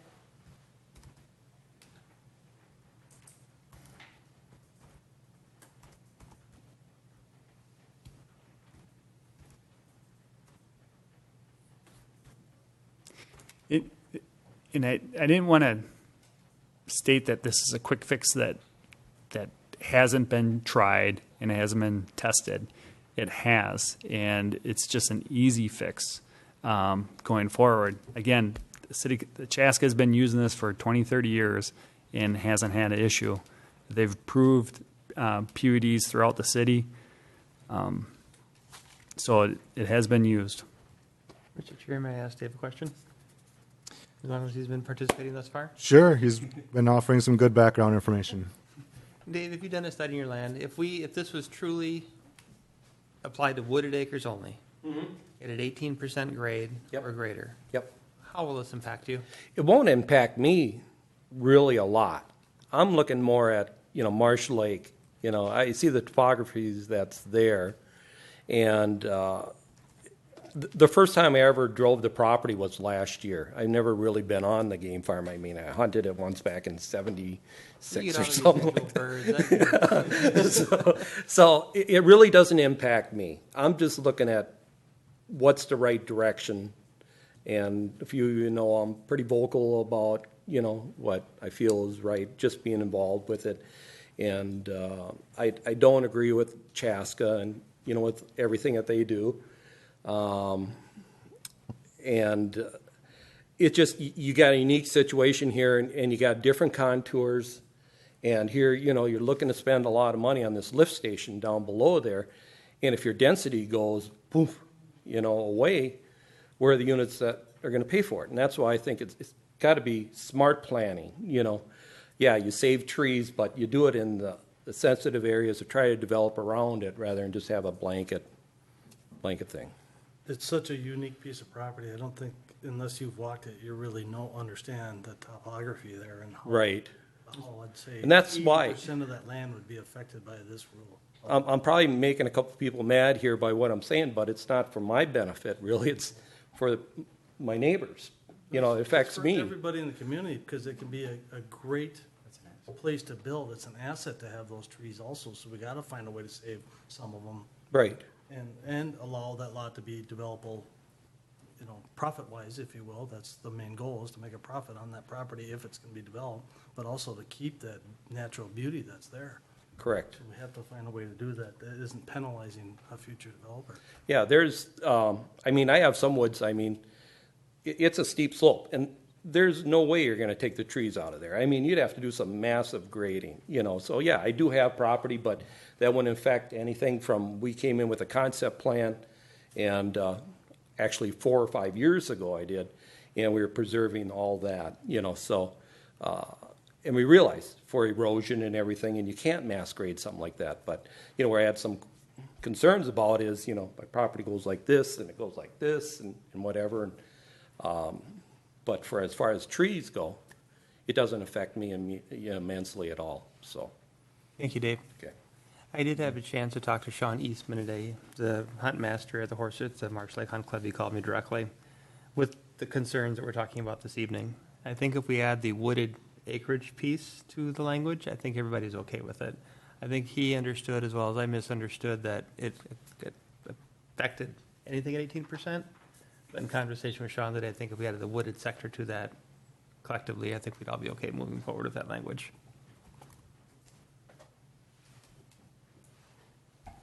And if we have this ordinance on the books, then someone with a property that is affected by it will be more likely to do a PUD, which is greatly to our advantage, than to have cookie cutter development, correct? Well, again, this is a discussion in the next item, but I think staff would recommend that discussion of having that PUD in the future for these reasons.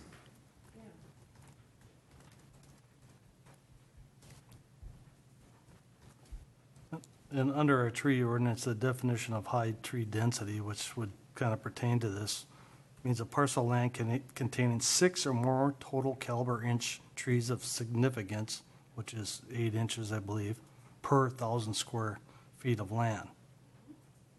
So that's not many trees. But that language isn't directly tied to this ordinance anyway. Right. So it shows you how light our tree ordinance is, basically. So that's not going to save anything. Well, should it though? If we're going to have a tree ordinance to preserve trees, I think it should. Well, I'm hearing some good commentary about, in the second sentence under purpose and scope, we say, in particular, steep wooded slopes.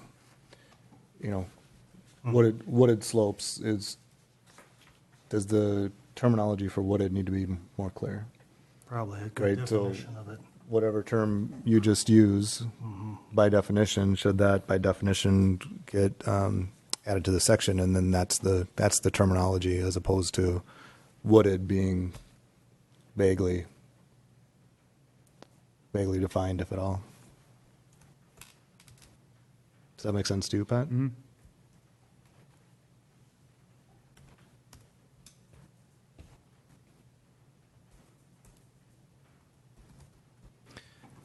I was going to make a comment earlier. I don't want to jump the gun and dive into the PUD conversation, but I remember historically in the city we used PUDs quite often, mostly because of the unique landscape and features found in the city of Victoria. So the PUD process was under former city staff who held your position and others. We did that quite often, and it was to enable that discussion and reviewing a site for what it is and having flexibility in discussion with developers for whether to. It was all about give and takes. We talked a lot about that. What are the gives, what are the takes, and it should be a fair process and recognize that certain features of a site have value that are worth preserving, and oftentimes the city would give in on certain requirements to offset that hardship that created by preserving a certain part of the property, but then slightly different setbacks in some aspect, or slightly different impervious surface, or some other feature that was attractive to the developer, so that it was a win-win. We always talked about the goal was a win-win situation, and we did that for many years that you and I have been on here, and then we had a change in staff again, and the observation of staff at that time was that while there were a lot of benefits to the PUD process, some of the challenges that came with it was it made just about every proposal that came through, all about this negotiation. And oftentimes there were sites or developments that really didn't need it. It didn't need to have this level of a sticking point. It was fairly straightforward. And had there been some standard zoning in place, things could be a little bit more straightforward, but also expectations.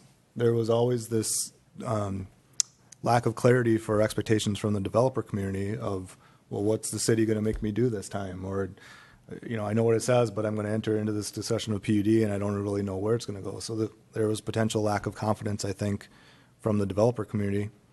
And similarly, I think there was challenges with the residents, because there were often times where one development was developed under a PUD and had certain rules attached to it, and across the street another development is a different PUD and could have an entirely different set of rules. And so there was this, I think we were getting feedback, or the city was getting feedback, that why can they do it but I can't? And then there's an education process about, well, here's the rules that your neighborhood applies. And sometimes it was within the same development but multiple phases, but they had different rules attached because their PUDs were approved at different times. So I think some of that history led to, is it too gray? Is there a way to simplify it? And so that's how I think we got to the most current approach, where we went through this goal to create some standard zoning with enough detail so that there was a wide enough range where it could apply in most cases, to get away from some of the negatives of the PUD. But I think even when we did that, we recognized that there's still room for PUDs in the process. And the sites, like some of them that I think we're talking, that have unique slopes, unique features, that's when we should be talking about PUDs. Correct. And so the fact that we've got straight zoning on the books and in place and adds a lot of clarity and can create some predictability from both residents as well as developers still makes a lot of sense. But this very conversation seems directly related to the PUD, and I think it's a true observation that if we go forward with this requirement, it's going to provoke a lot of PUDs going forward. But my sense is it's going to provoke PUDs on sites in which we would prefer there to be a PUD discussion, rather than let's clear cut it, apply some zoning, we know what that is, let's go forward with it, and not even debate it. So in some ways, this one new ordinance may actually help provoke the PUD process, so that there's win-win benefits for all involved and create that flexibility I think everybody's seeking.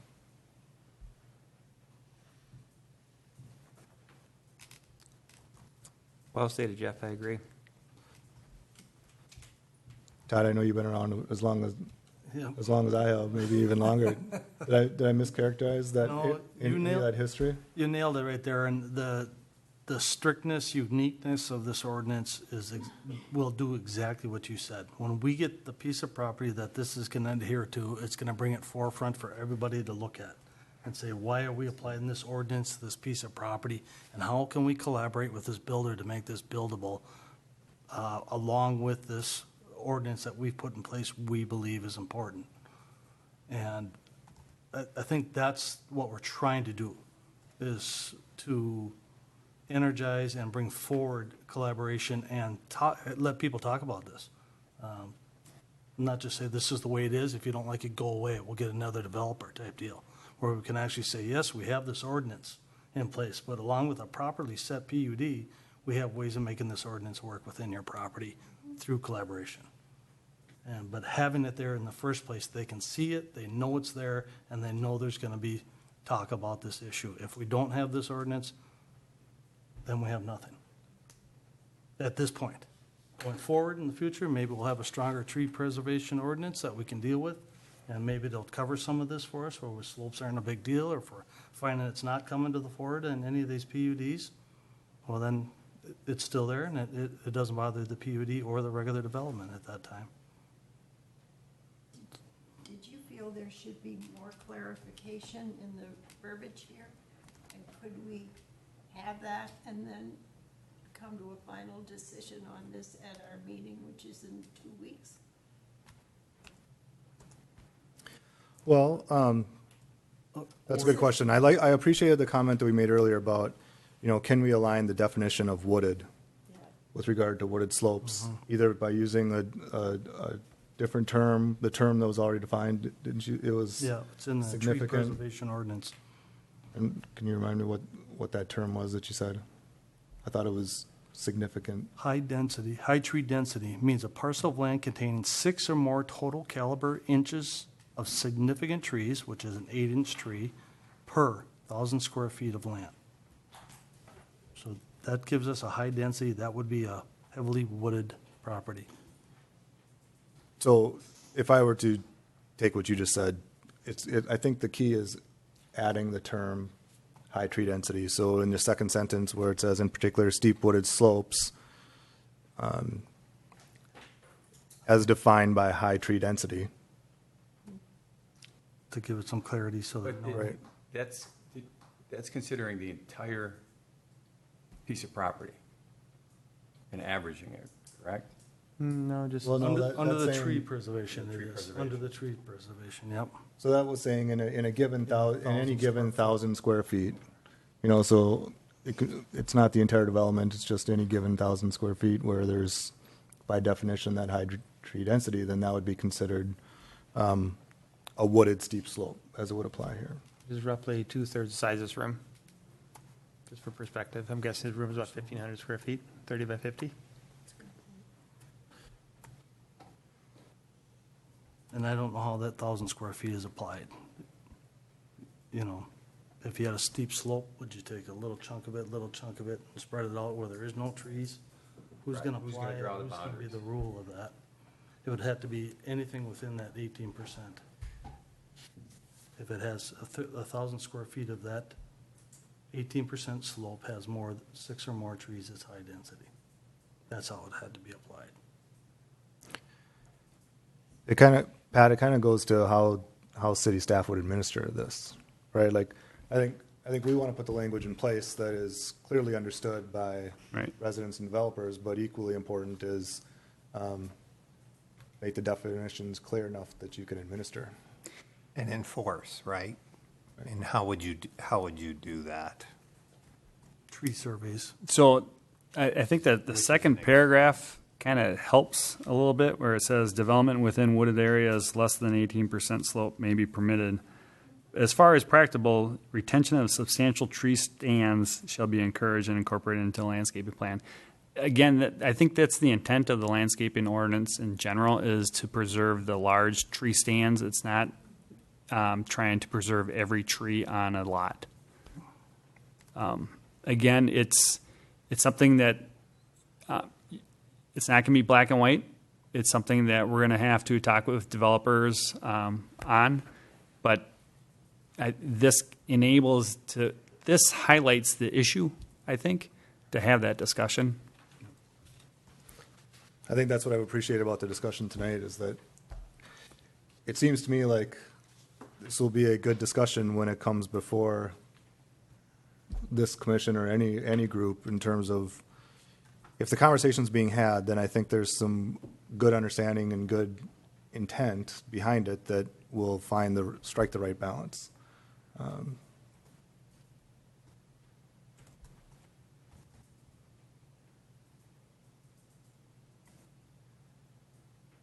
So, Pat, does this get you closer, this discussion, does it get you closer to your edict, for lack of a better word, of preserving as many trees as you can? This ordinance will help. It's not going to solve all the issues, but it will help. And then, so would we see through the change in ordinance something that's a little more robust? Or are we just looking at changing some definitions to get you to that save as many trees as we can? I can't think of the best way to say that off the top of my head. So the other intent of this is saving trees in the environmentally sensitive areas that the city wants to save, near the wetlands, near the lakes, and on steep slopes usually are near wetlands and lakes. The discussion of saving trees on flat land through the tree preservation ordinance, that, again, it all depends on how vigorous the city wants to be in preserving trees. This is one way of preserving trees, and again, in the environmentally sensitive areas, which are, I think, easier to do. It's the flat land that becomes more of an issue, more of a discussion with the city and developers. Does that help?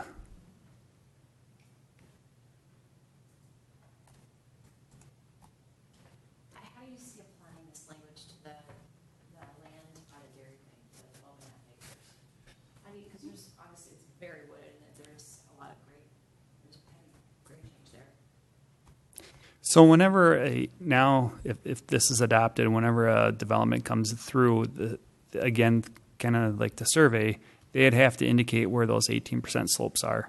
And that starts the conversation of what is on that 18%. Is it worthy to preserve? How big is the area?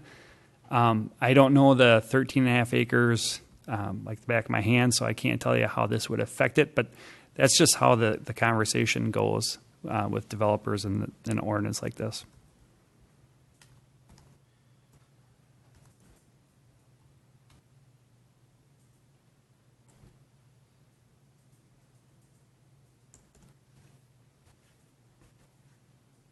Any other discussion? So are we comfortable with the way the ordinance is worded about the substantial tree stand shall be encouraged and incorporated into the required landscape plan? Are we going to approve this as is, or do we want to make changes?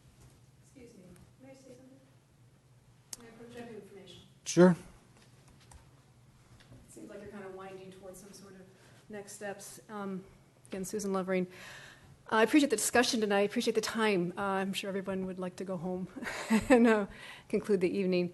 I'm disappointed, though, that 99.9% of the discussion has revolved around how this affects developers who don't live here, who have yet to pay taxes here. You barely talked about the residents. I'm a resident. I came here in good faith with a concern, and I feel like I've been ignored. And people like me get frustrated, and we feel like the only time we have a voice is when we hire attorneys.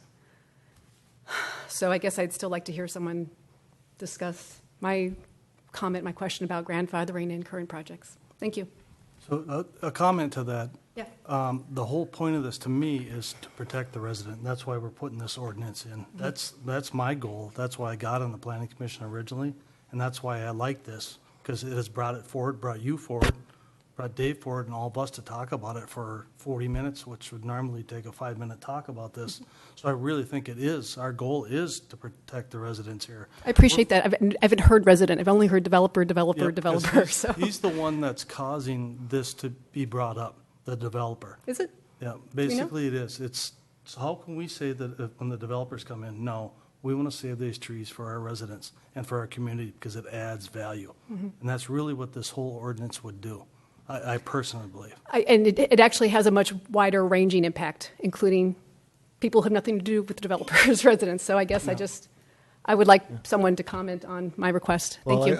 I'll just add to that. I think that even though you've heard the term developer, I think that a lot of the discussion tonight has been centered around, when we talk about the PUD process, that's not necessarily developer-driven. That whole discussion about how land is developed and that adding flexibility in terms of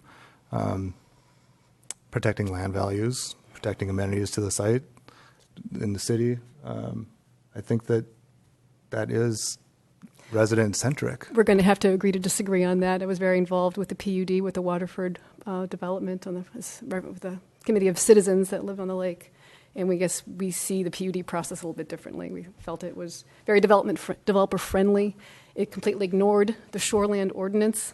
I think I made a comment when I was here, maybe the Planning Commission, but definitely City Council. I made a comment to the effect of just repeal the shoreland ordinance because this PUD completely ignores any of the protections that are built into it. But I respect your point of view, but it is something I don't agree with.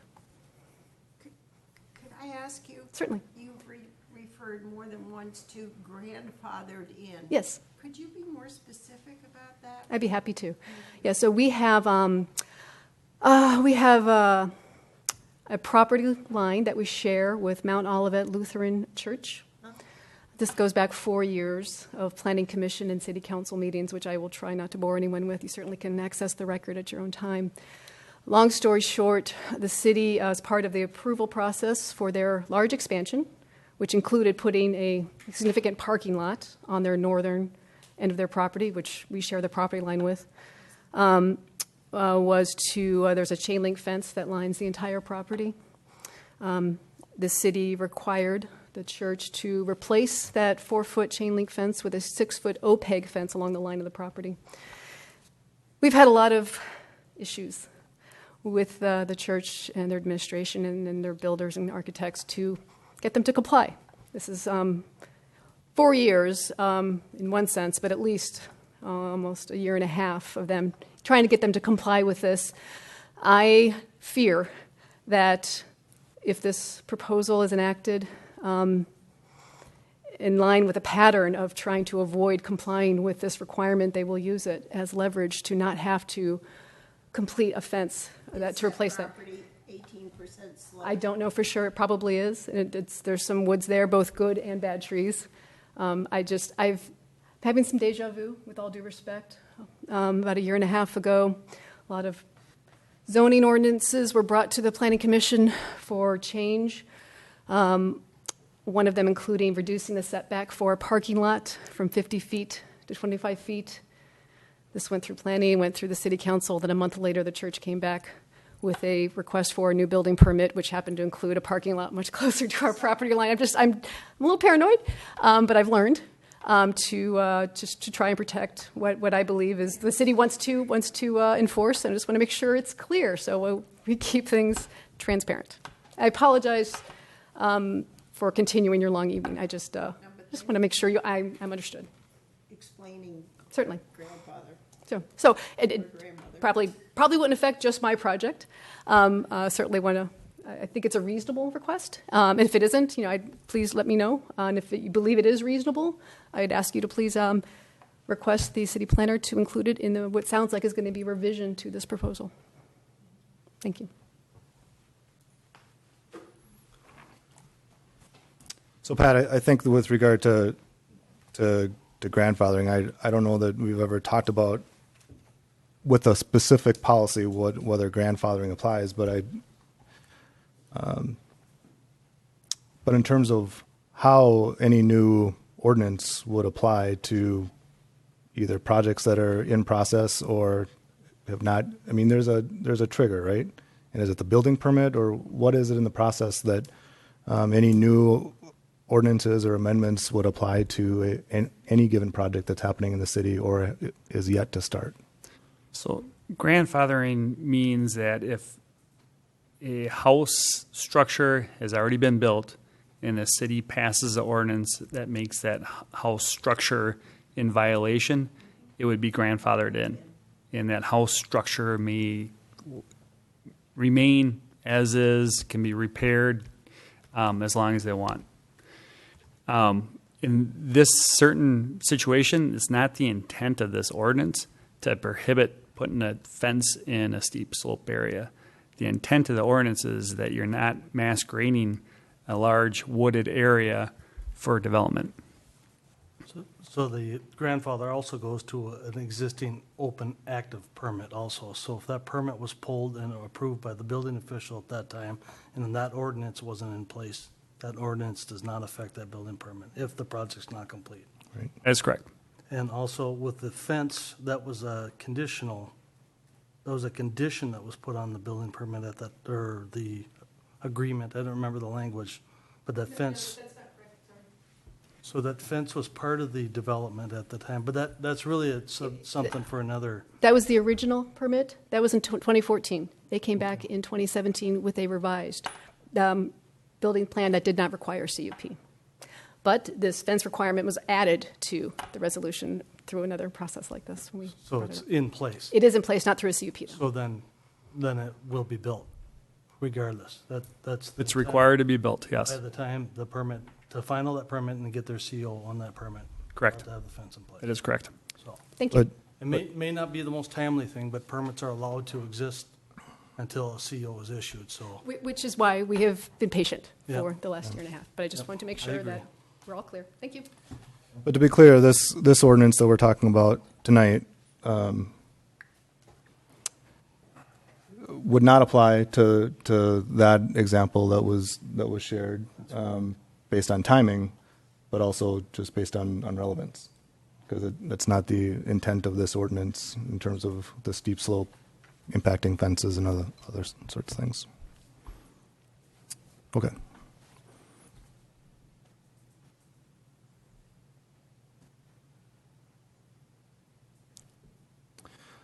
So one of the things we had talked about is changing sentence 2 after the word steep wooded.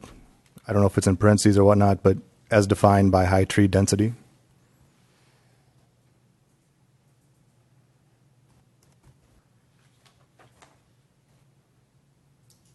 Tree or vegetation? Tree. I was going to suggest that you say, in particular, steep, high density wooded slopes.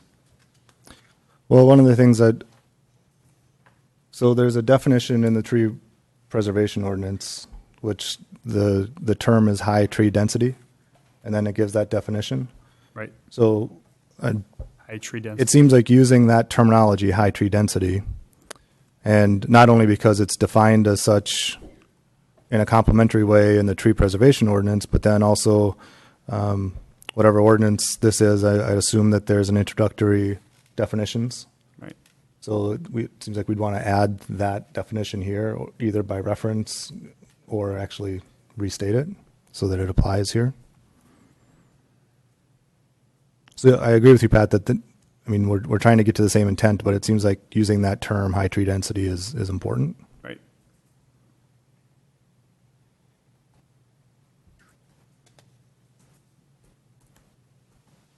When is the next council meeting? After our second meeting, correct? Oh, it's next Monday night. Next Monday night.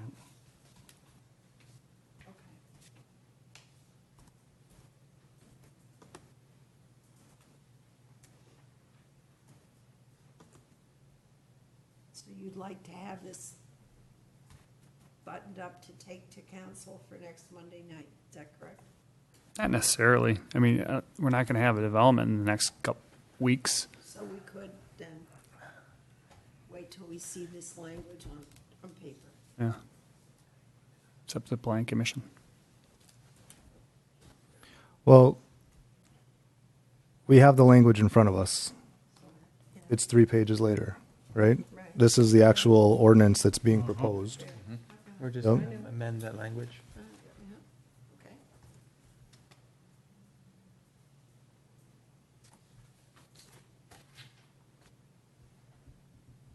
Do we need to define drainage ways?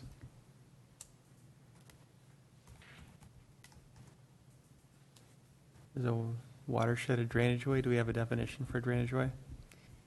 I don't know if we have a definition for drainage ways, but they typically are the areas that go between the wetlands, Okay. that connect wetlands.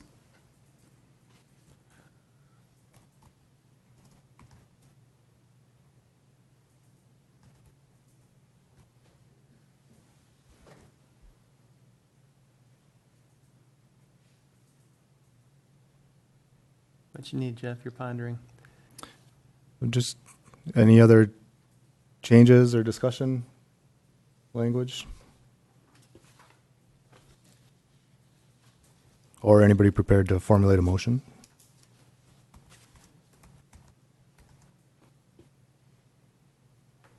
One question. I'm so sorry. Is it possible to remove this language pertaining to commercially zoned land? Is that a bad idea? Could you repeat that? I didn't quite hear you. Is it possible to remove this ordinance language when it pertains to commercially zoned land? To distinguish that this does not pertain to commercially zoned land.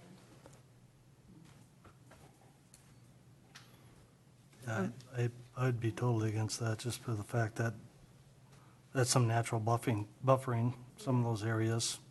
Provides great screening from residential, semi-residential, or, R4 maybe, what would be next to the commercial property. That's one less thing we'd have to add as a buffer then too, and it just, a developer will just come in and flatten the whole land and put up a big building then too. Keeping some of the natural environment around it that's been created, or we have here in the city, I think is paramount to the development of commercial property too. Even though net it's less use of the land, I understand what you're saying. It makes sense. The natural buffer is important. I think it ties in well with Jeff's comments earlier. Worst case scenario drives a PUD and realign everything that way. Yep. Make a motion, we move forward with the language here, clarifying a couple of the wooded acreage definitions that High density, I had mentioned earlier. high tree density. Is there a second? Second. All those in favor? Aye. Opposed? All right, so next week goes before City Council. Yep. Thank you all for your feedback. And again, I apologize. I was at the Minnetonka Creek Watershed District from 2:30 to essentially 5 today in a meeting with the comprehensive plan. So he may very well email this to me at 2:30 that he mentioned, and I didn't get it to you until now. And when I came back, I had 15 emails, and I went through them really quick. And I found the one about the CUP for the docks, which I thank God I looked at it real quickly to find it, and then printed them out and gave them to you. So I apologize. I may have gotten this, and I just haven't saw the email. And Pat, when I said that, I meant no blame to you as far as getting it to us on time. It was kind of more of a comment to the people in the public that for full absorption of this council, or this commission and staff, it's nice to have it a little earlier than Right. the time of the meeting, so. I appreciate that. Okay, so we'll move on then to next item on our agenda, which is council meeting updates. After the PUD thing? I think that's what's next on the agenda, and it looks like we're coming back to the PUD under miscellaneous. Okay. I think you intended for August 27th rather than September 27th.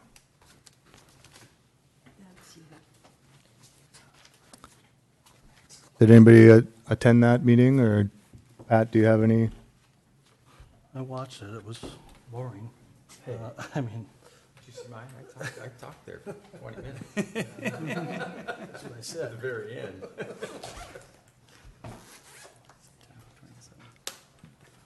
Something that's relevant to the planning commission? No, Marsh Lake Road was a topic, so Okay. all our neighborhood was there. It was, I was there for the whole thing. I'm trying to think what else it was. Budget, school. Budget was a Pointe School District was there. workshop. Oh, that's right, yeah, the school superintendent. Superintendent from Schools. Waconia came. They're going to have a tax levy for Waconia. Yep. So he brought us up to speed on that. A lot of the discussion was the Marsh Lake Road improvements. Yeah. Divided, undivided, partially divided, Right.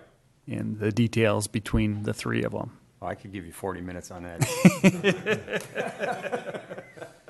So what you're saying is we should watch the video.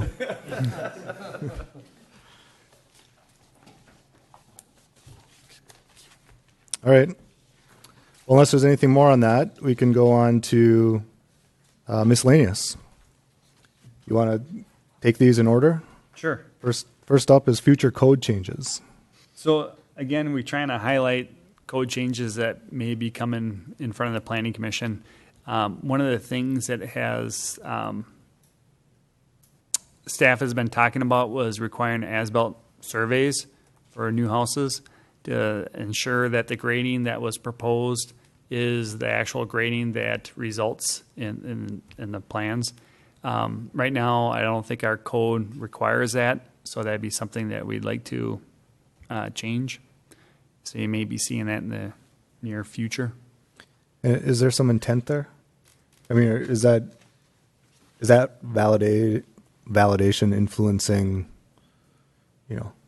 engineering or calculation of water runoff, or It is to ensure that the grading does not impact your neighbors, essentially. Okay. Right now, there's no mechanism to look at that. And I think the previous planner, Aaron, had been requiring the as-built surveys, but there's nothing in our ordinance that says it needs to be submitted. otherwise you're relying on residents complaining Exactly. later or years Right. later? And once And it's been graded, how do you prove a developer didn't grade the site correctly? exactly. adjacent? Once it's been graded and sodded, and somebody's been living there for a year or two, it's very difficult to have a developer come back and fix it. So we just want to ensure before we submit, give out the CO or the escrow, that the grade was the final grade was the same as what was approved. An example that you might see, and I see it quite a bit, is if a final grade is done, then the lot is sodded, the next house goes in, there could be a 4 to 6 inch deviation, creating a berm, which affects the watershed and the water running to or from a house or in an appropriate manner. And the whole finished product does not look as well. I see it quite often, so it's actually a good ordinance. So you would require a third party to verify that then, instead of our building official and building inspectors? Well, most likely it'd be our city engineer. City engineer? Right. Do site visits or Right. hire Well, someone to do site visits? what the actual building developer would have to submit an as-built survey. So a surveyor The third who party survey. exactly he writes his name on it and says, "I professionally, this is my profession. This is the grade that was built at." But then our city engineer would review that just to make sure. Yep, that makes sense. Timing differ from the occupancy permit? No, so what we've been talking, so every community does these things differently. And I talked to 3 or 4 different communities, and Woodbury probably has the best example that I would recommend. And that is not tying it to the certificate of occupancy, because a lot of times somebody wants to move into a house in the winter. And at that time, you can't verify the grading or you can't put the trees in, you can't put the driveways in. So what Woodbury does is they take a $3,000 escrow for every new building permit. And that ensures that an as-built survey is submitted and approved, that the trees that are for that particular lot have been installed, and then the driveway. So somebody can move in during the winter and get their CO, but the developer can't get that $3,000 escrow until those three main things have been installed and completed. And that dollar amount should directly reflect what it would cost the city if they had to abate that and do that work themselves. So that dollar amount's important too, so. Right, you're right.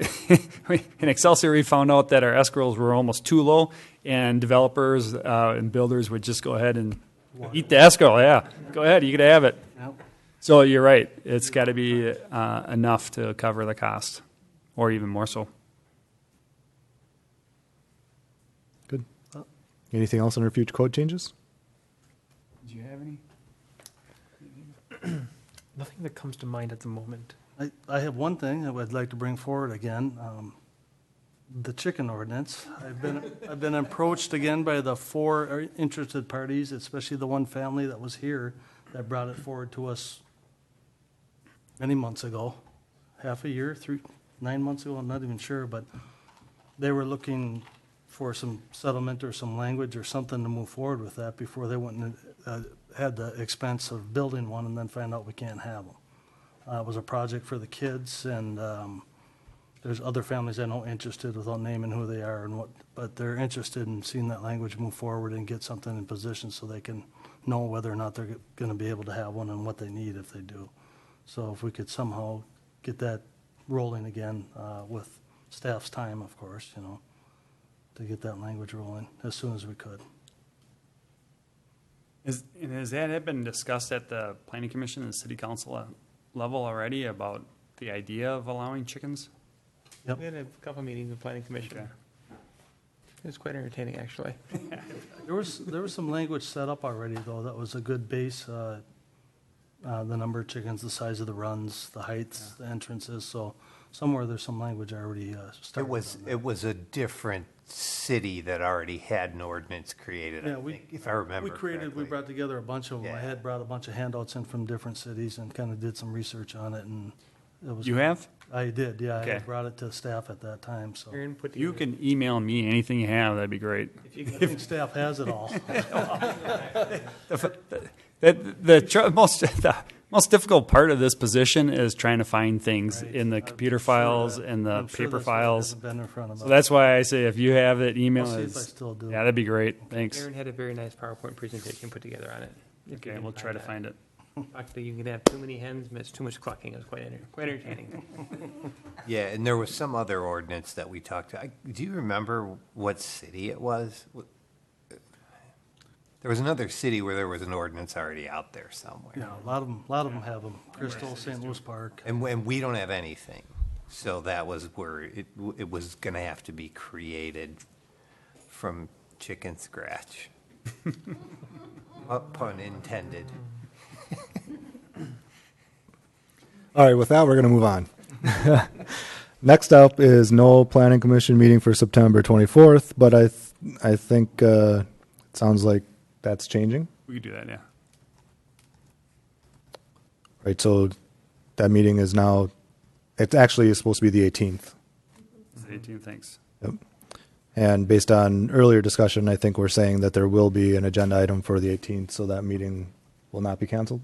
Correct. Okay. Next item is Lake Township annexation. So this one, I just wanted to give the council or the planning commission an update. And we've met with 2 developers along County Road 11. Mr. Geshak is one of the property owners. I think Mr. Wentz is another property owner of potential developments. In that area, because it's outside the city limits now, we would have to annex that property. We're meeting with the township next week to talk about the annexation process. So again, this is just a heads up for the planning commission that things are going to be moving along in that area. Oh, which reminds me, so one of the items at the last city council meeting that they did discuss was hiring an engineering firm, SRF, to do a study of installing the utilities down that corridor, essentially, to allow that development to occur.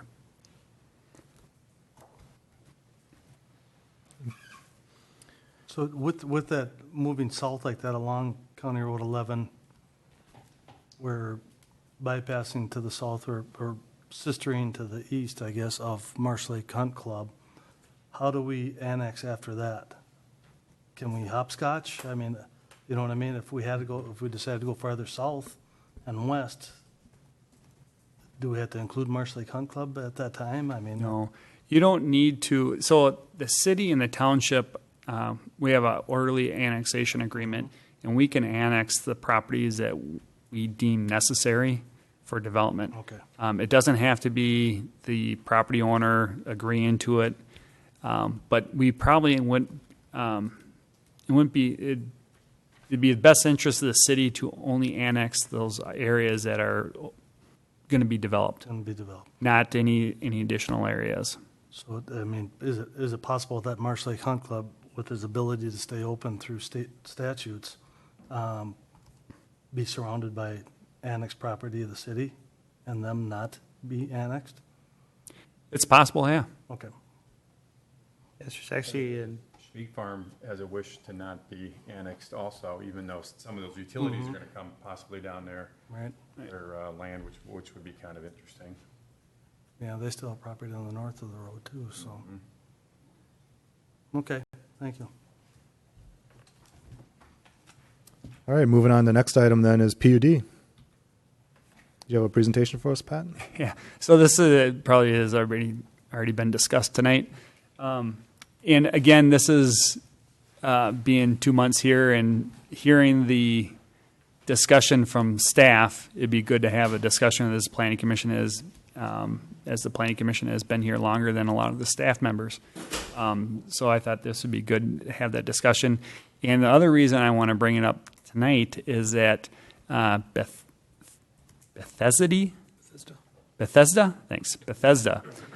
is coming in with a redevelopment of their property, and they would like to probably have a setback closer to, is it 82nd Street or 86th Street than what the ordinance allows. And so what the staff was encouraging, as opposed to going through the variance route, which my understanding is the city has not approved many variances historically, that a PUD probably makes more sense. And the PUD that I would encourage the city to adopt or change if they want to is just to make sure that there's language in the PUD ordinance that says that the proposed ordinance or the proposed development is greater than what you can accomplish under the strict standards. So there's got to be some language in the PUD ordinance, and I haven't read that PUD ordinance from front to back, but basically it's saying that the negotiating parts make the development better than what the strict standard allows. So that's why we're bringing this to the Planning Commission's attention tonight, because there may be something coming in the future, near future. So the PUDs that I mentioned in the staff report, there's a lot of benefits to a PUD. It provides the flexible regulatory process as compared to rigid development regulations, provides for a joint planning design effort, allows a greater variety in the types of residential environment. It responds to changes in housing choice and housing concepts that straight zoning standards don't allow. I mean, you have to continually change your zoning districts to allow those changes in the housing market, essentially. Neither the zoning ordinance or the subdivision controls review a project on a comprehensive basis.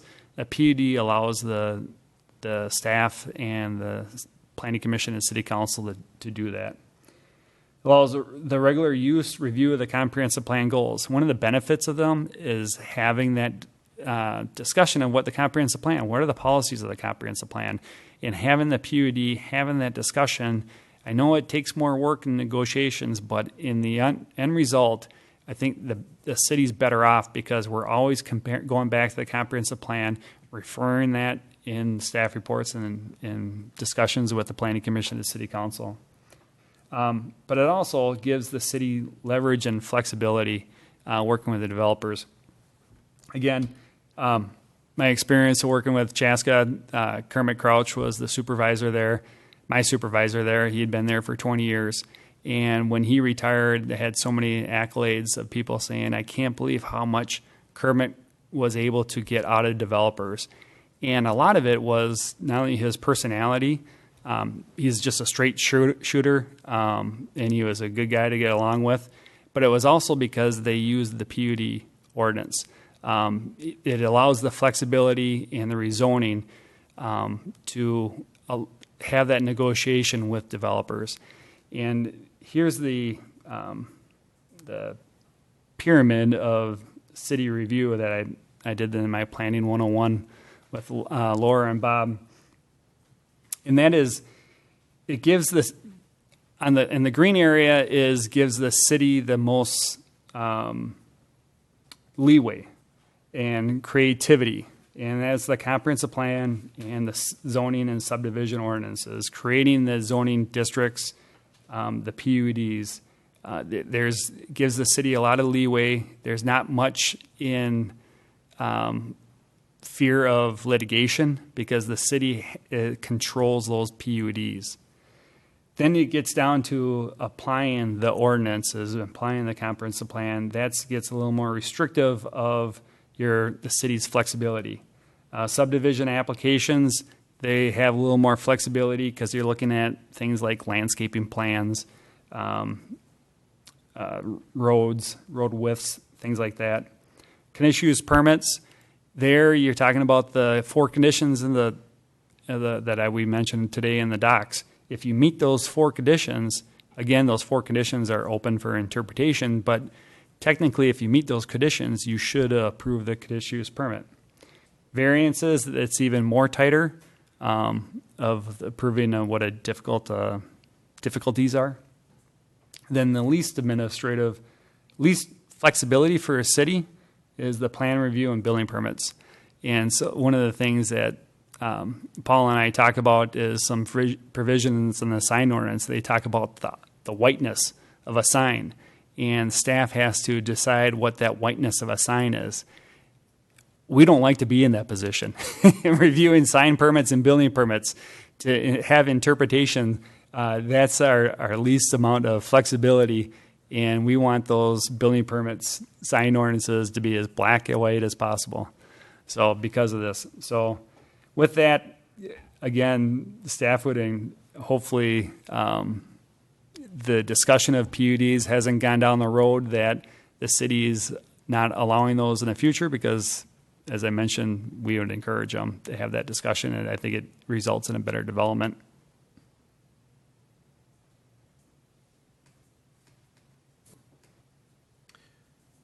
Thanks, Pat. Were you getting the sense that PUDs were off the table?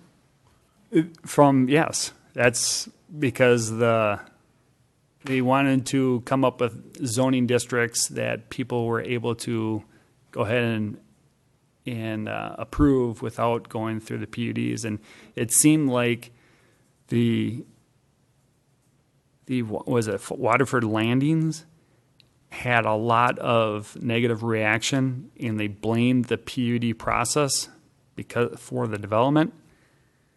And that's why it was my understanding that the city was trying to get away from the PUDs altogether.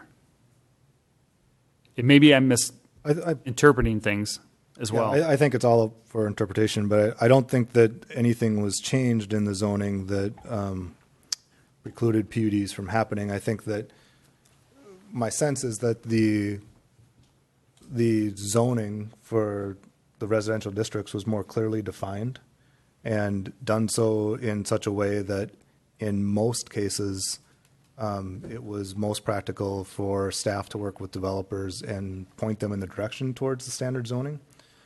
Because I think that was a strategy to counter, I think, a situation that was happening where PUDs were coming and all the developer really wanted was a reduced side yard setback, or one singular adjustment, and it always was triggering a debate under the PUD process when it was really coming from just how can we tighten the lots up and fit more on the property. And so it seemed like defining more clearly the zoning and going in that direction kind of cut down on the using the PUD as a matter of tradition or standard practice. But it didn't feel to me like it was for those sites in which a PUD was really practical and the best solution. But I don't know that since we went that direction that situation has come before us. That there's been enough of a grain of detail in the standard zoning that these developments could fit within that, and I don't know that we've seen a unique site come in a way that really triggered a PUD process. But it seems like, based on earlier conversation, that we would, at least I would expect that to happen at some point in the future when, for a unique site in which PUD was the provided added flexibility for all the reasons that you state. I agree with Jeff. It's primarily designed, my perception was just to clean it up and clarify, because it was pretty muddy and we took a lot of duplication out. Just so the developer could come to our community and go online, okay, this is what they allow. And you know what? 90% of developments will fit inside this box. If we have something unique and something special, we can bring the PUD forward. I don't think it was designed to take the PUD away. Well, I'll add to that, at least my personal opinion, is that I think that the intentions were honorable. And so my opinion is that if I have appreciated recent history in which staff working with the developer community has guided them, if all they really want is, one thing different, whether it's a side yard setback or the amount of impervious surface, that it seems like through discussions, those developments have come before us under standard zoning, that there was a way to make it work. Mm-hmm. I would be discouraged if we started seeing PUDs coming through again for developments that just want a different side yard setback. It doesn't feel to me like that's in the spirit of what we should be spending our energy on for PUD discussions, just to allow a deviation. Because history has proven through a lot of debate, at least in the planning commissions that I've been a part of, that if all you want is just a single deviation from a side yard setback, but they're not really willing to give on other aspects of the development in terms of benefit to the community or the city, then it's kind of a frustrating conversation and isn't really meeting the spirit of the intent of creativity and really thinking differently about how to protect the assets that the city has and unique sites and topography and woodland. And if we just want to clear cut the property, but we just want a different side yard setback so we can fit just a couple extra lots to make the financials work, that doesn't feel to me like a very productive conversation. No, that's not the intent of the PUD either. Right? That wouldn't be. Isn't the intent of the PUD, if you have so many acres, and you look at the zoning ordinance, and it says that you can have so many houses on this many acres, but the property is such that you can't just follow our setbacks and everything. We can cluster the houses and have some open space, so the total land use is what the zoning ordinance allows. And that's one situation that we've had in the past, but there's also multi-zones within an area in a PUD. You might have some light commercial, retail, Mixed use. mixed use, so you can incorporate that and still stay in line with the comprehensive plan, and that's a good tool to have. But with each PUD, you should be able to say, this is what the city is getting in exchange for relaxation of the ordinances. Yep. Correct. Absolutely. And the residents. Right. Right. But I guess I would add to that it seems like the site should guide that discussion. Yep. Right? Like if if the site's not unique or doesn't have, natural features or things that I guess what I'm trying to say is that a large flat piece of farmland of 40 acres doesn't feel right for a PUD just because you want a 6-foot side yard setback, and that's not in the zoning ordinances. So it'll come with a 6-foot side yard setback, but they'll give you a park in exchange. that doesn't really feel like that under sort of how the standard zoning is now set up, and there's still the PUD. Just because you want a different side yard setback and thinking of something to give back doesn't seem like that is the spirit of the PUD. But if there's that same 40-acre site has some unique topography or some steep slopes or some woodland or other unique features that are worthwhile protecting, then that seems like a great situation for a PUD to talk about how to protect those natural features and how can the site be developed in such a way to enable that. It's not only the site unique features of the site, but it's also the housing type. Now, if there's some housing type that's not in Victoria that needs a more flexible zoning, that is a housing type that the city wants and desires, and this PUD is going to enable that. That's the other part, and that's why I mentioned in my presentation that housing market that you never can predict is also one of those unique features that you may want to use a PUD with. There's also another reason for a PUD, and that is to preserve visual open space. In some communities, that's what it's used for. You have this beautiful expanse of farmland. You're used to driving by the open space, so the houses are more clustered, so you preserve the open space. Yeah, I agree with that. So it seems like everybody agrees that a PUD is a good tool to use in the toolbox. And again, I just wanted to bring this to the forefront now because you may be seeing one in the next couple months. So can I share a little bit more history? Because I don't want to gloss over one thing that you just said, Pat. Because I hear what you're saying that you can't predict the changes in the housing market, right? But I remember. And those that were around for these discussions, please chime in. But my memory is when we started to go down the path of more standard zoning, and doing so, creating a fine enough grain of detail to anticipate housing changes, but trying to do so in a way so that we got away from every 6 months a new developer coming in, and this time it's the hot new villa market, or next time it's the some other term for, and using that as justification that, your city is disconnected with current trends. It's a new trend, now than it was half a year ago or a year ago, and it's demanding that, people want very shallow side yard setbacks.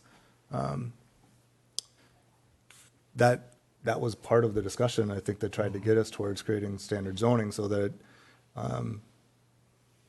that wasn't the starting point for the conversation, simply that there's a hot new housing type that warrants less side yard and less lawn to mow, and that's what the people want. It pretty consistently came to both this commission as well as council when they were really trying to squeeze the side yard setbacks that, the feedback from the developers and the market demand based on the housing type wasn't enough to go to that super small side yard setback. And so the standard zoning that was created was done so in a way that accounted for what was acceptable based on the density and the type. So I'm a little cautious about sort of reopening that door and that be a consistent basis of the PUD comment is, just based on market demand, housing type, and how can we get the side yard setback smaller. It doesn't feel like the right direction to encourage or start heading again. And having this discussion with the planning commission is great for staff because when we do meet with developers, we know what the concern of the planning commission and the city council are. So we appreciate it. But if anybody else has any thoughts on that, I'm trying to share context for history, but I'm not trying to steer I think opinions. Getting towards the regular zoning stuff, that was the goal, was to give a base for the developers so they don't just assume they can come in and issue or ask for a PUD with those with all the changes they wanted market-wise. Because that's what we're seeing time and time again. was they thought this market was going to be hot. They came in with a product and said, I need a PUD on this because it doesn't fit your ordinances, your R1, R2, R3 setbacks and everything. And we were like, oh, go ahead, build, you know, but I think having a non-market development is also good too, because it's going to happen, just like the Hartman one with the larger lots down south of town. We had to have a variety of developments within the community. They just don't all have to be the same in small yards. Yeah. And that was the basis for our regular zoning stuff that came forward. The word capricious, how do you pronounce it, comes to mind. We don't want that to happen. Isn't that the right word, capricious? Whimsical?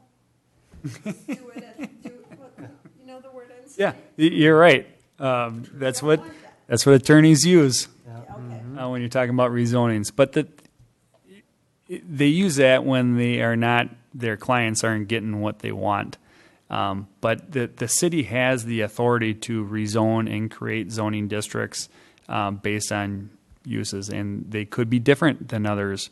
Every development, because of the types of development, the housing product, or because of the uniqueness of the lot, it's going to be unique. It's going to be different.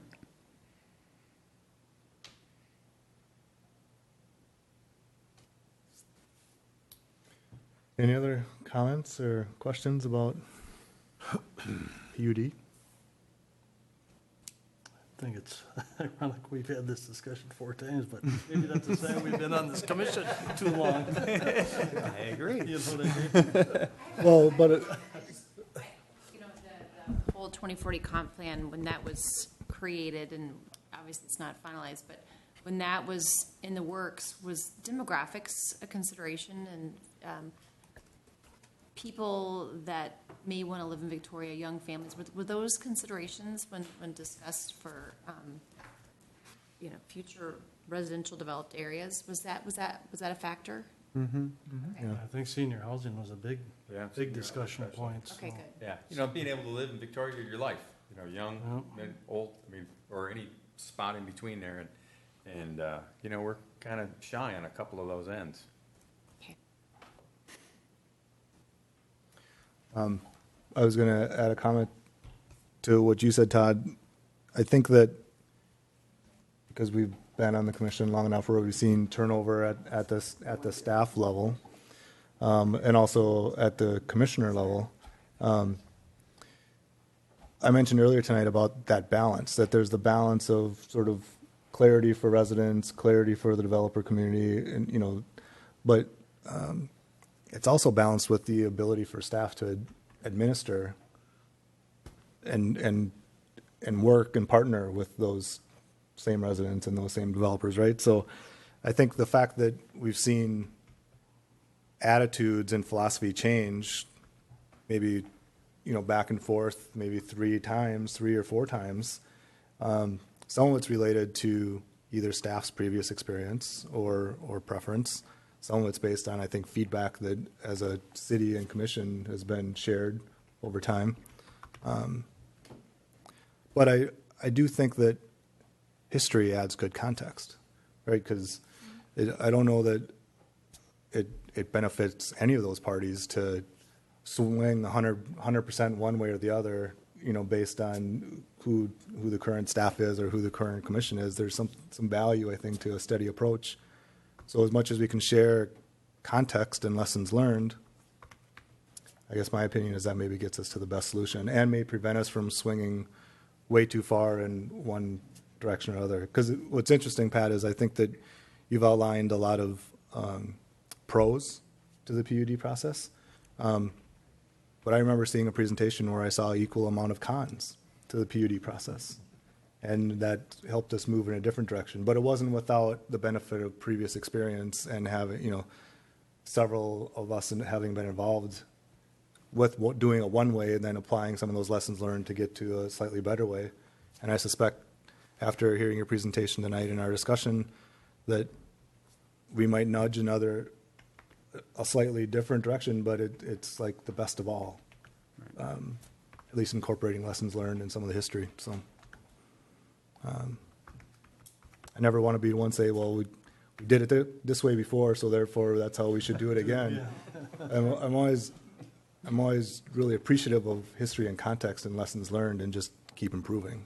And that doesn't mean that anybody was wrong along the way. It's just, let's make it better. So it kind of feels like after tonight's discussion, based on what I heard, maybe you had some preconceptions that we were totally against PUDs. It feels like we're somewhere in between.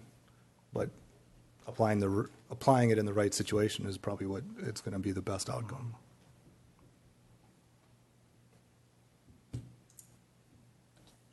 Is that good? Mm-hmm. So I know that was the last item on the agenda, Pat, but before we go, I can't help but notice that you added a bunch of other content in our packet. And I don't want to go, I guess I'd like to add that to miscellaneous and ask that you speak to that a little bit. We had a whole bunch of information at the back of our packet. Right. So Was that the intent? what I try to do is try to give you guys some information to make the planning commission meetings easier, help with your job, explain anything. That's the intent. And I'll probably include something once a month on when I get from the planning news that I think would be interesting to you. But we don't need to discuss it unless anybody has any questions about it. This is just Mary Jo, who isn't as mod as the younger members of this commission.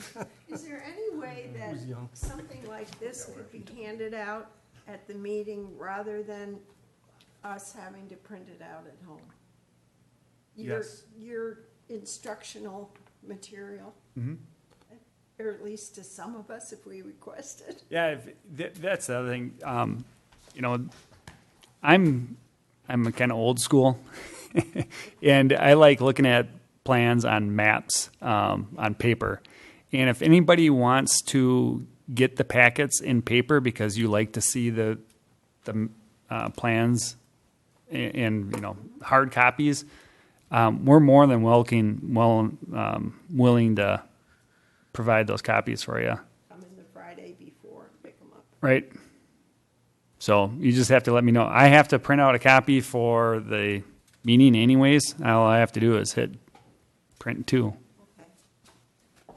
They used to hand deliver them to our house. I know. Remember that, Jeff? Yep. Right. Yeah. I don't know if I'll be hand delivering copies, but if you want a hard copy, I'll have it available for you. Okay, well, I didn't mean to call you out, Pat, but just sort of acknowledge that information was in the packet. And if going forward, if it's not listed on the agenda, then it's safe to assume that it's for information only as opposed to review this because we're going to discuss it. Correct. Exactly. I think Sorry for the miscommunication there, but that's the intent, is just to give you articles here and there that you may find interesting. Pat, one thing I know when I first started, I believe Holly Kraft was our in your position, community development director, and she had us sign up. I went to a class that I believe the League of Minnesota Cities put on for planning commissioners, and it was a great class. It was all day, very informative, packets like you are handing out now, and they kind of ran through scenarios of where you would be involved and how you would make judgments and how you would adhere to your ordinances, not just your personal feelings. And right.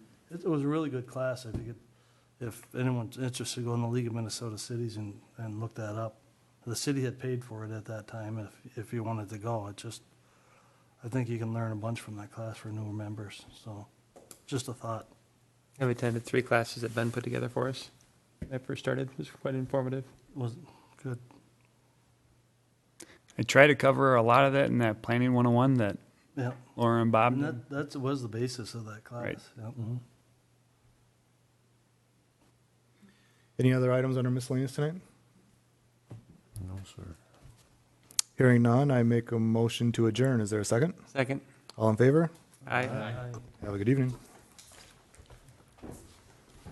So I forgot who gave me their handbooks to update.